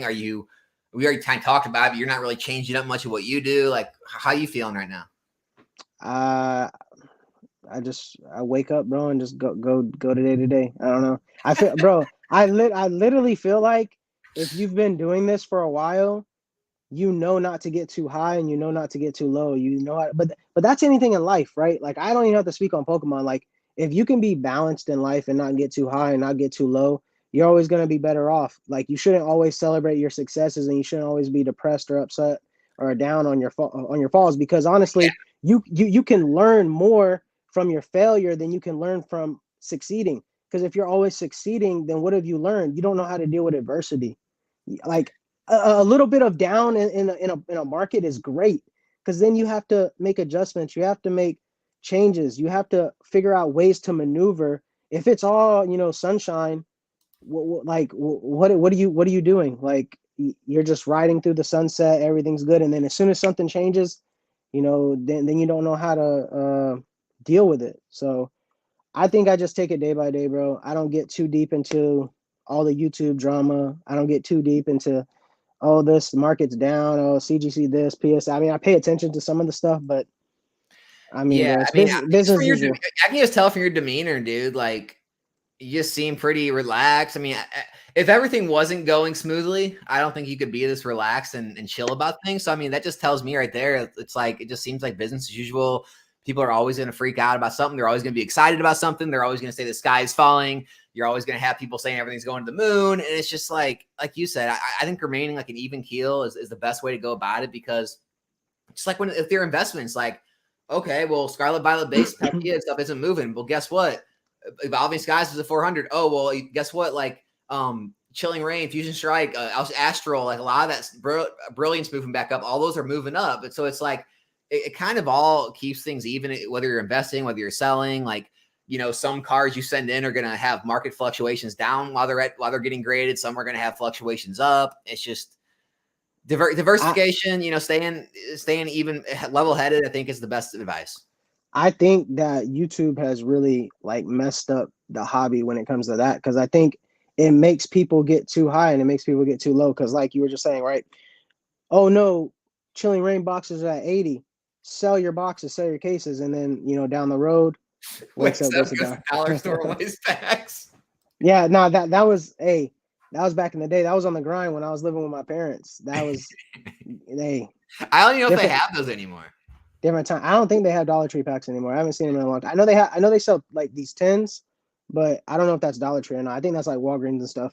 But yeah, like I was saying, bro, it's like booster boxes were $80 for Chilling Rain. Oh no, panic sell, or Scarlet Violet base $75 boxes, panic sell.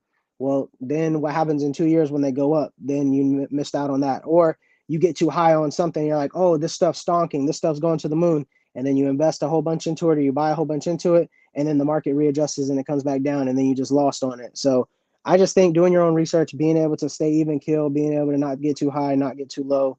I don't know, just there's all that noise that's out here, block that and try to stay in here and what your main goals are. I don't know, wake up with what your goals are and try to accomplish your daily goals, like whether it's 10 listings, getting through, singles, bulk, and whatever it is, whatever wake up, you want to work out, all kind of stuff, bro. Just staying goal oriented, staying on He says work out and laughs.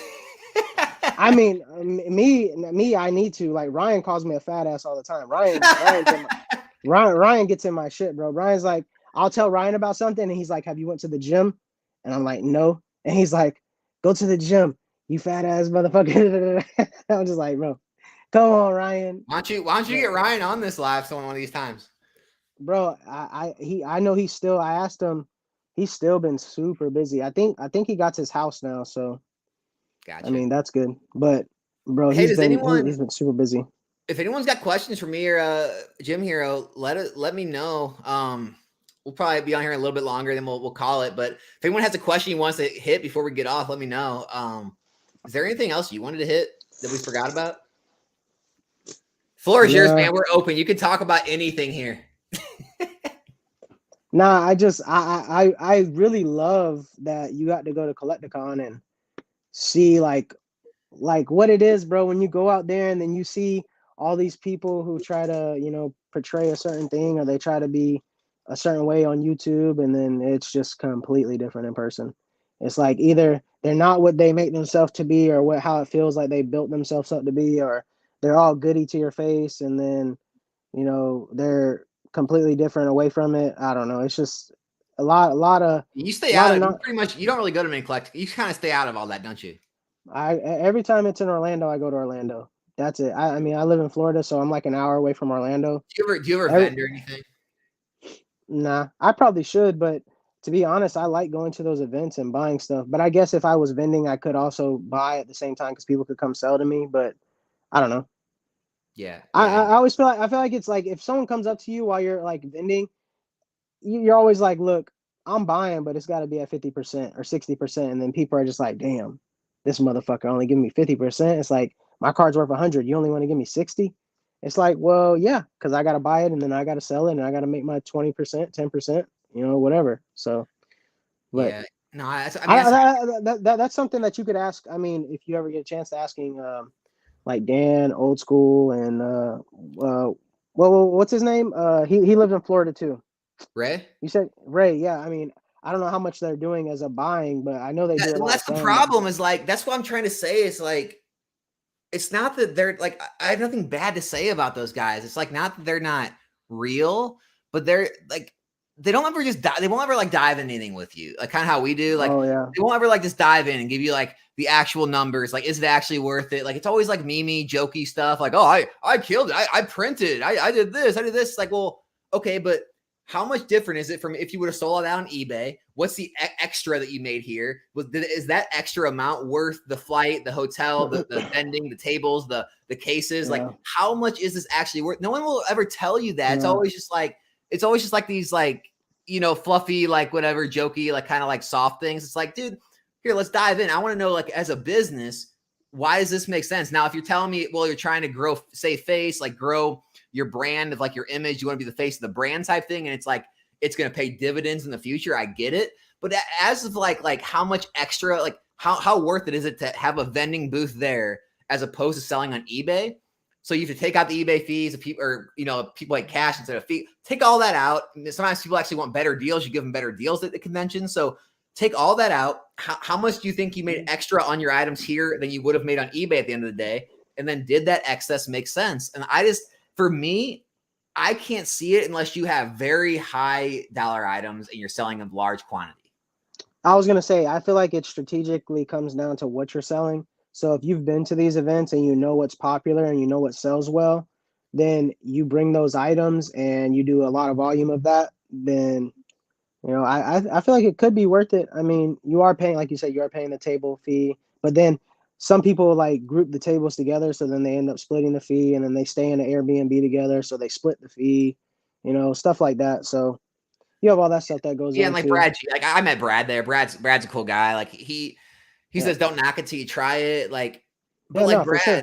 like Brad, like, do you really think you're profiting like over what you would have profited selling those same cards? Like, so like if all those same exact things you sold at Collectacon would have sold on eBay, are you making enough extra selling them there to pay for everything that goes with it? The hotel, the tables, the cases, the travel, like all that wrapped into one. Like at the end of the day, is it worth it? Or are you just there to like, hey, I'm able to come here, I'm able to have a good time and spend some time with people. Like the table is technically my entry fee. So I get in early. It's kind of like paying for the ticket. It's kind of like sort of a vacation hangout for me, and I still get to make a little money. Like, is it that? Because I get that. That makes sense. But like talking about it like, oh yeah, you printed these things. It's like maybe guys like Dan or like the real big guys, but like some of these cases, I go to people's cases, I'm looking through their cases, and I'm like adding it up in my mind. I'm like, they might have 10 or 20 grand in their case. If they sell a quarter or half their case, like I don't know. It just doesn't.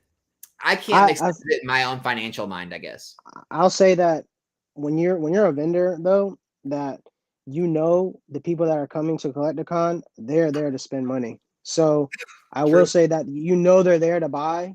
So it's a little bit different than eBay. There's no shipping involved, no fees, right? Obviously, I mean there are fees when it comes to other stuff, but I would think that people who go there and post up and do the vending thing, I think that they're cool with making a couple $100 or $1,000, $2,000. I mean, I don't know how much volume they would have to do that because I mean personally, I don't. I see that's the thing too. I think I'm you one. can I think you can easily make a few $1,000. I don't want to say I'm weird about this, but I also don't like people like touching on my stuff like that.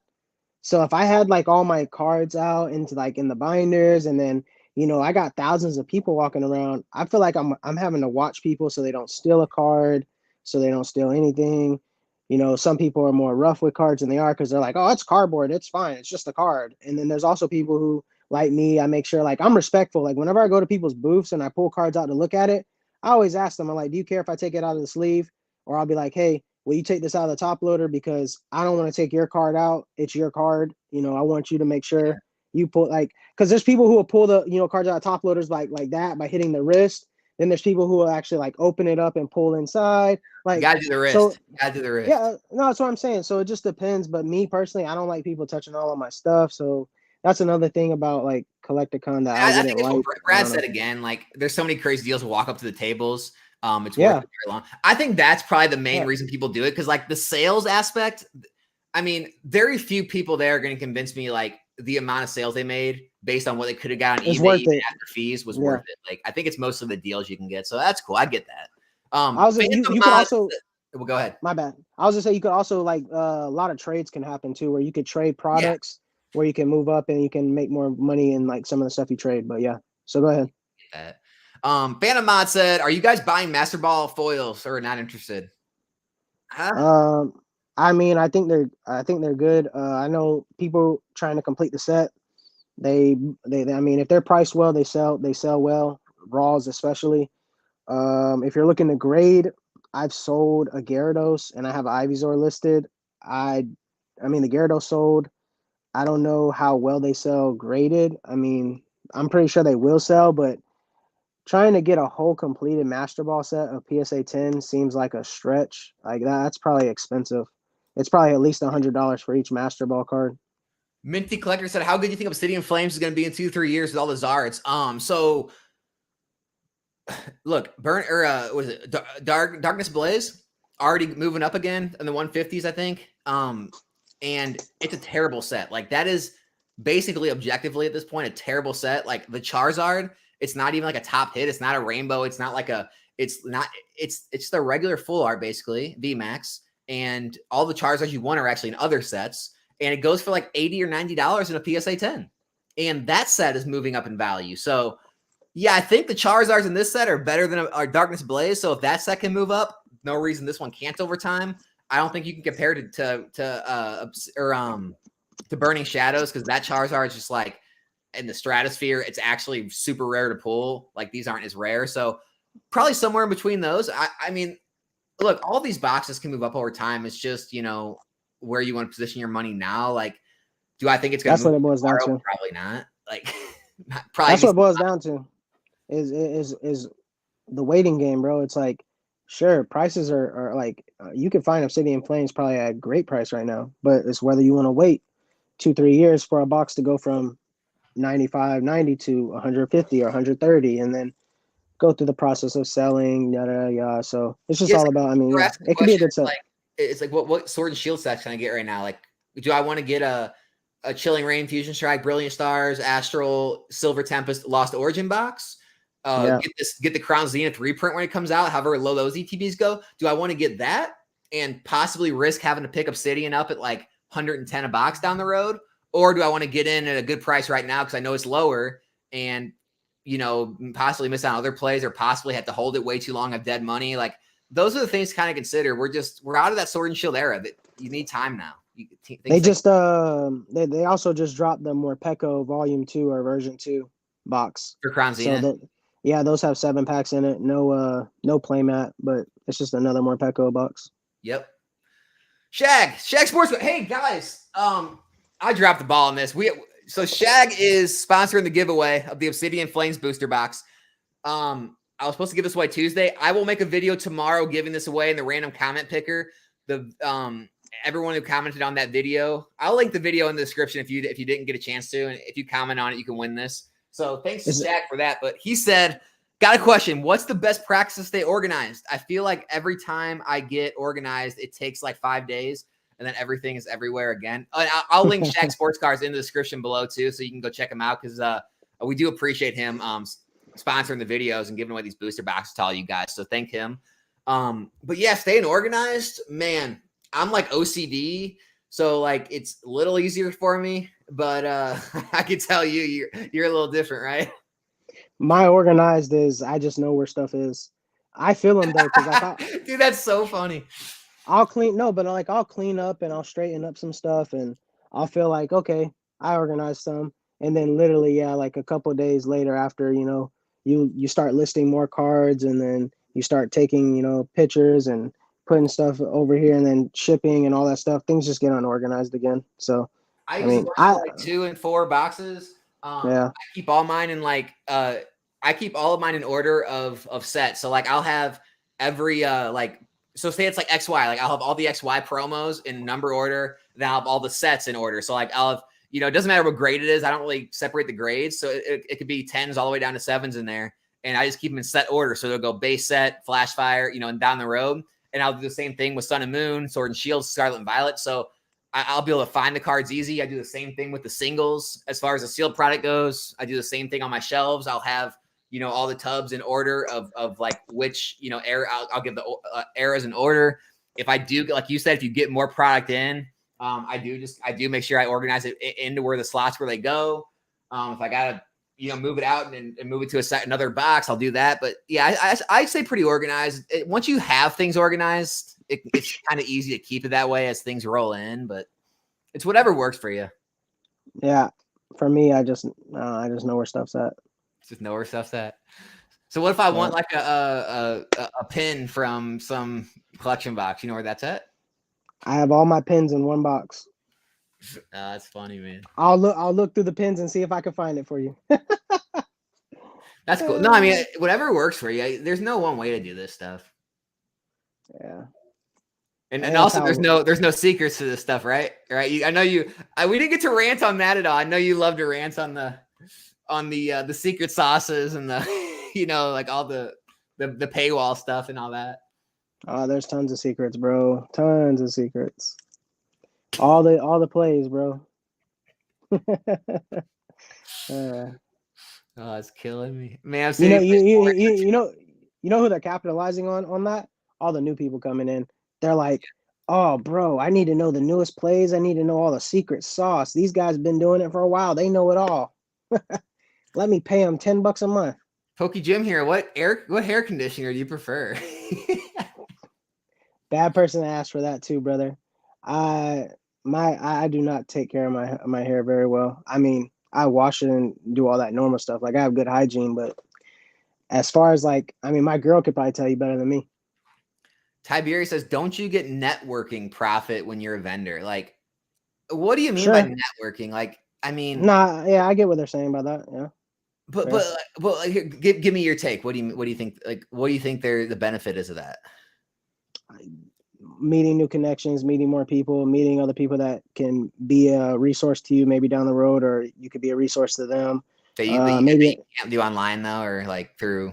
Yeah, maybe an outlet, because you're meeting them in person. A face-to-face is better talking to people. They're more likely going to respond to you than, you sending them a direct message. Because if you try to direct message somebody who has a lot going on, they're probably not going to answer you because they probably get tons of questions. Like I can only imagine the questions that Dan and Ryan and people like that get. They're probably like, oh, should I buy this? Oh, should I buy that? Hey, how do you do this? How do you do that? I mean, if you meet them in person and, they're probably going to be more likely to answer your question. I mean, I don't know if they'll be, brought into your network necessarily, but I get what he's saying, like, or she, if you, network and they get part of what you have going on, then, I mean, it could definitely be a big plus. Here's all the Collectacon stuff. So Brad said, there's so many crazy deals that walk up. Danny says it's more like a vacation. Shag says my wife and I treat it as a vacation. Like that makes more sense. That's how me and my wife treated it. It was like a weekend away type thing. Yeah. So yeah, tax-free sales are worth it. So here's the thing though, like, and I hung out at some tables and I saw sales happen. Guys, it's the same thing that happens in Facebook groups or Discords. People they want that margin. Like Yep.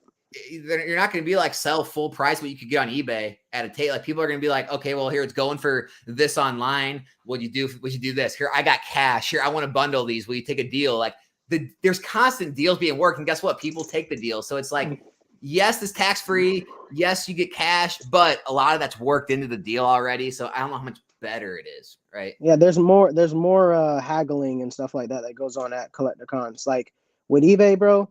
I mean, I get messages of like people are like, hey, we take, if I have a card listed for 50 and they're like, hey, we take 40. And I'm like, I'm the lowest listed, I still got to pay fees. I still got to ship. I mean, this is the best I could do. In person, they're going to do the same thing. They're going to be like, hey, your item's placed for 50. You don't have to pay fees. You don't have to pay shipping. We take 40. Like, so it's the same thing. I mean, I get what you're saying. It could go both ways. I don't know. Card shop. I can't afford to go to shows without vending them. What's up, folks? I can't stay long, but what I miss. What's up, Josh? Man, we're just hanging, having a good time here, bro. We're just keeping it real. He's got a great name. What's that? I say he's got a great name. Absolutely, dude. My name's Josh, so that's why. Well, he's got. I just love it. He's got great hats too. Oh yeah, doesn't he have like the Magic Card hat? Dude, no joke. I sent him a picture at the KC Collectacon. Beginning of the day, they had this booth like maxed out with Magikarp hats. By the end of the day, sold out. Probably 50 of them sold. There's this kid. There's this younger kid that his dad brings to the locals, and he's probably like 13. He wears a Magikarp hat every time he goes, and he plays in the Magikarp hat. So those things are popular. Geez. I did the wrist thing with the top loader. The card shot out, went from mint to moderately played. Yeah, you gotta be careful with top loaders, man. Yeah, if you come at it like that and that thing, yeah, that's especially honestly, there's some top loaders that are loose that I don't know if you've top loaded a lot of cards, you'll understand what I'm saying. Like there's some top loaders that fit cards snug. Then there's some top loader, and I'm not even talking about like it could be the same size top loaders because I'm talking about the same regular ones, but it's just weird. Some fit, it's some the brands like if it's an Ultra Pro or a Cardboard Gold or a right. So you just gotta be That's careful. True. I pulled a Master Ball collection. I didn't even realize it. That's crazy. I did a pack battle with Ava's binder, and she pulled I still have it. She pulled the Zapdos before it was even released. And see, I had her. She signed this case, right? And I said, she goes, "Are you gonna let me keep it?" I go, "Here's what I'll do. I'll send it to you when you come on the channel and come back to YouTube." So I even reached out to her since then. I'm like, "When are we doing this?" She's like, "I told you I got to come back and post a video first." So we're still waiting on Ava's return. So she'll get the Zapdos when she comes back. Is that that's the English one though, right? That's the English. Yes, I bought like $400 in singles from this guy, and he threw in you say gave you some 151 packs free, and it was like before they were even released. It was pretty cool. Yeah, that's cool. Let's see. YouTubers telling us what not to buy. Paldea Evolved is already a really good set. I'm excited to see what later sets Scarlet Violet era. Paldea doesn't get a reprint. I think it's the really expensive. It's my top pick. I mean, I guess other 151. I mean, it's my top booster box pick right now. It's the best set right now in Scarlet Violet era. There's no doubting that. Besides, I guess if you want to say 151, but yeah. Got another Josh, man. We got all the Joshes today. Much love from South Africa, bro. South Africa? Man, thanks for tuning in, dudes. I appreciate it. What's Pokemon like in South Africa? That's love, man. Let's see. Ooh. Do you think the SV era is doing better than Sword and Shield at this point? No. At the same point, I understand what he's asking. Though. He's saying at the same point, like with like the first 3 sets. That was during the pandemic. Yeah, probably not because Battle Styles is like 150. Like $200 a box out of the gate. Yeah, I was just saying. Well, that's what I'm saying. So like, if you took that aspect out of it, like that, it probably would be doing the same. Battle Styles, I mean, Battle Styles had no reason to be 150 out the gates. It's actually worse because if you take base, Rebel Clash, Darkness Blaze, Vivid Voltage, then what was it? Is that Shining Fates? What was it? Yeah, I think so. I think it was Shining Fates. Or maybe Champion's Path, something like that. Compared to base, Obsidian, Paldea, and 151, I guess you could say that the sets are probably better. They're just not performing better. Yeah. That's an interesting thought. History always repeats, bro. Whatever.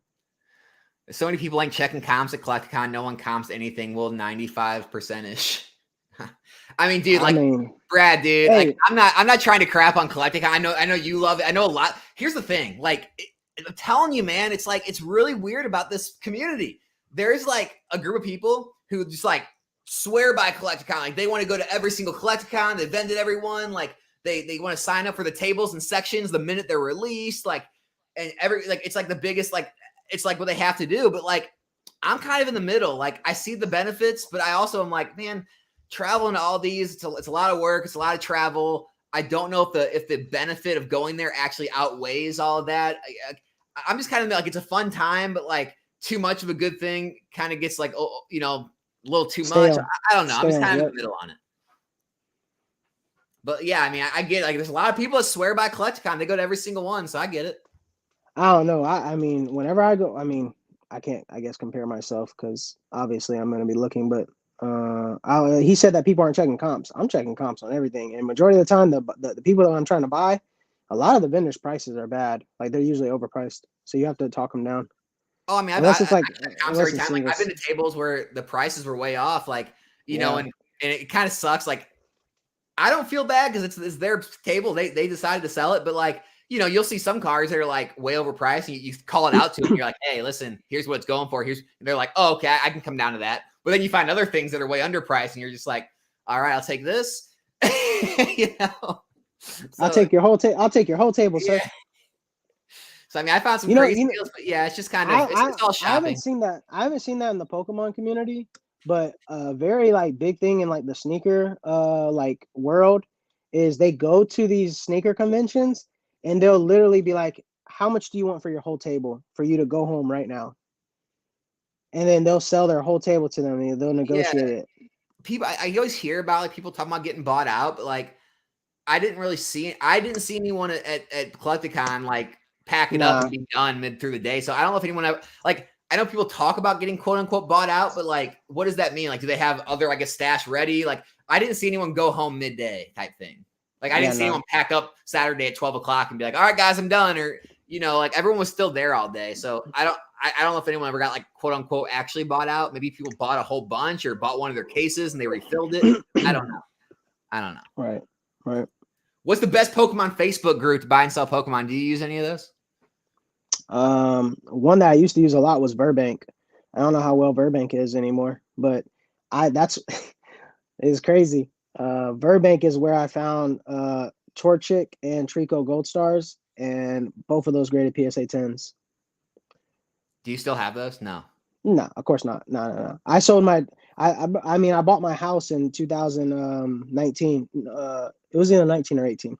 I bought my house, so I sold a lot of good stuff. Like I sold Torchic Gold Star. At the time, it was a pop 12. I paid $200 for it though on Facebook, and I sold it for $6,500. Now that card is worth, I don't know, 30 grand maybe. But in the same instance, it's like I couldn't live with my parents forever. I can't live inside plastic. I get it. So yeah, why not sell it? I mean, and my house is appreciated since I bought it. I paid $185 for my house. I think my house is up to like 315 or 320 grand. Yeah, so that was a good investment there. Oh, he corrected us. Champion's Path was in there before Shining Fates. So yeah, that's what I said. I said that. I think it might have been Champion's Path. Yeah. Okay. What's something else? Facebook groups. I mean, like, there's like Pokemon. I just like, I mean, a few like Pokemon Steel Marketplace or like, you know, I don't know. There's a few that like you can just kind of type in Pokemon Facebook groups and come up, and like any of them with a lot of members, like there's just a lot more eyes on stuff. So if you want to try and post things to buy, I think Burbank is the most popular one. And then also if you check markets, I think is what it's called on Facebook. It's like your local shit. Yeah. You can look up local stuff. So I don't know if you want to do that Facebook too. Marketplace. Yeah. So if you look at the market, you know, you can look up local stuff too. And even sometimes Jack's right about Orlando because Charlotte, like I liked it better because there was more people I knew. Like I got to meet a lot more people I knew, like from YouTube or stuff.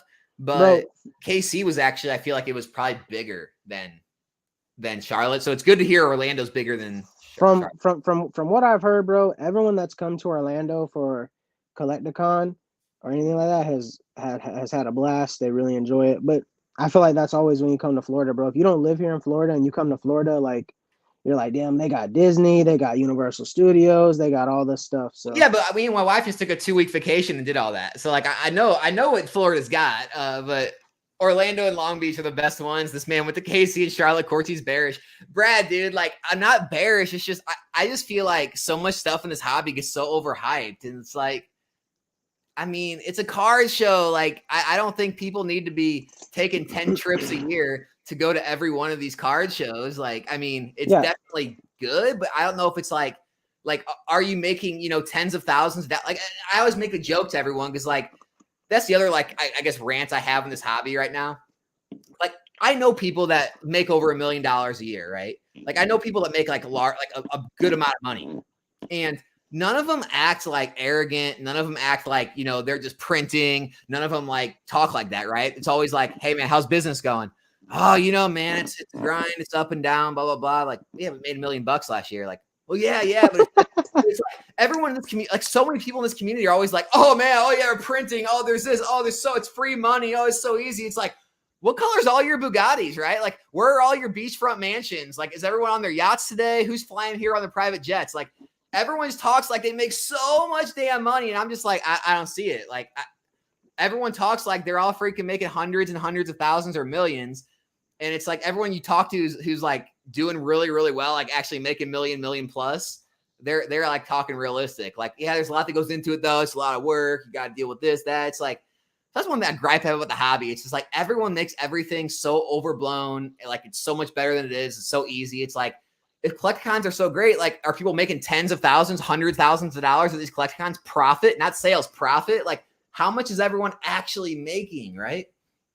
I mean, I think Old School and Dan, I don't think they go to every Collectacon. I also don't I think Rusty only goes to the Charlotte one because it's close to his house. Right. So, I mean, yeah, like, I don't know. I definitely would not recommend going to every Collectacon. That is definitely not worth it, in my opinion. But if you want to, go ahead. Retro's talking about their guests. Yeah, I've had guests on there super successful. I'm talking about just people I like personally know, like close to me, like that live by me, that I've known my whole life. Like, it just seems like, I don't understand how everyone like in this, like a lot of people in this hobby that like flip.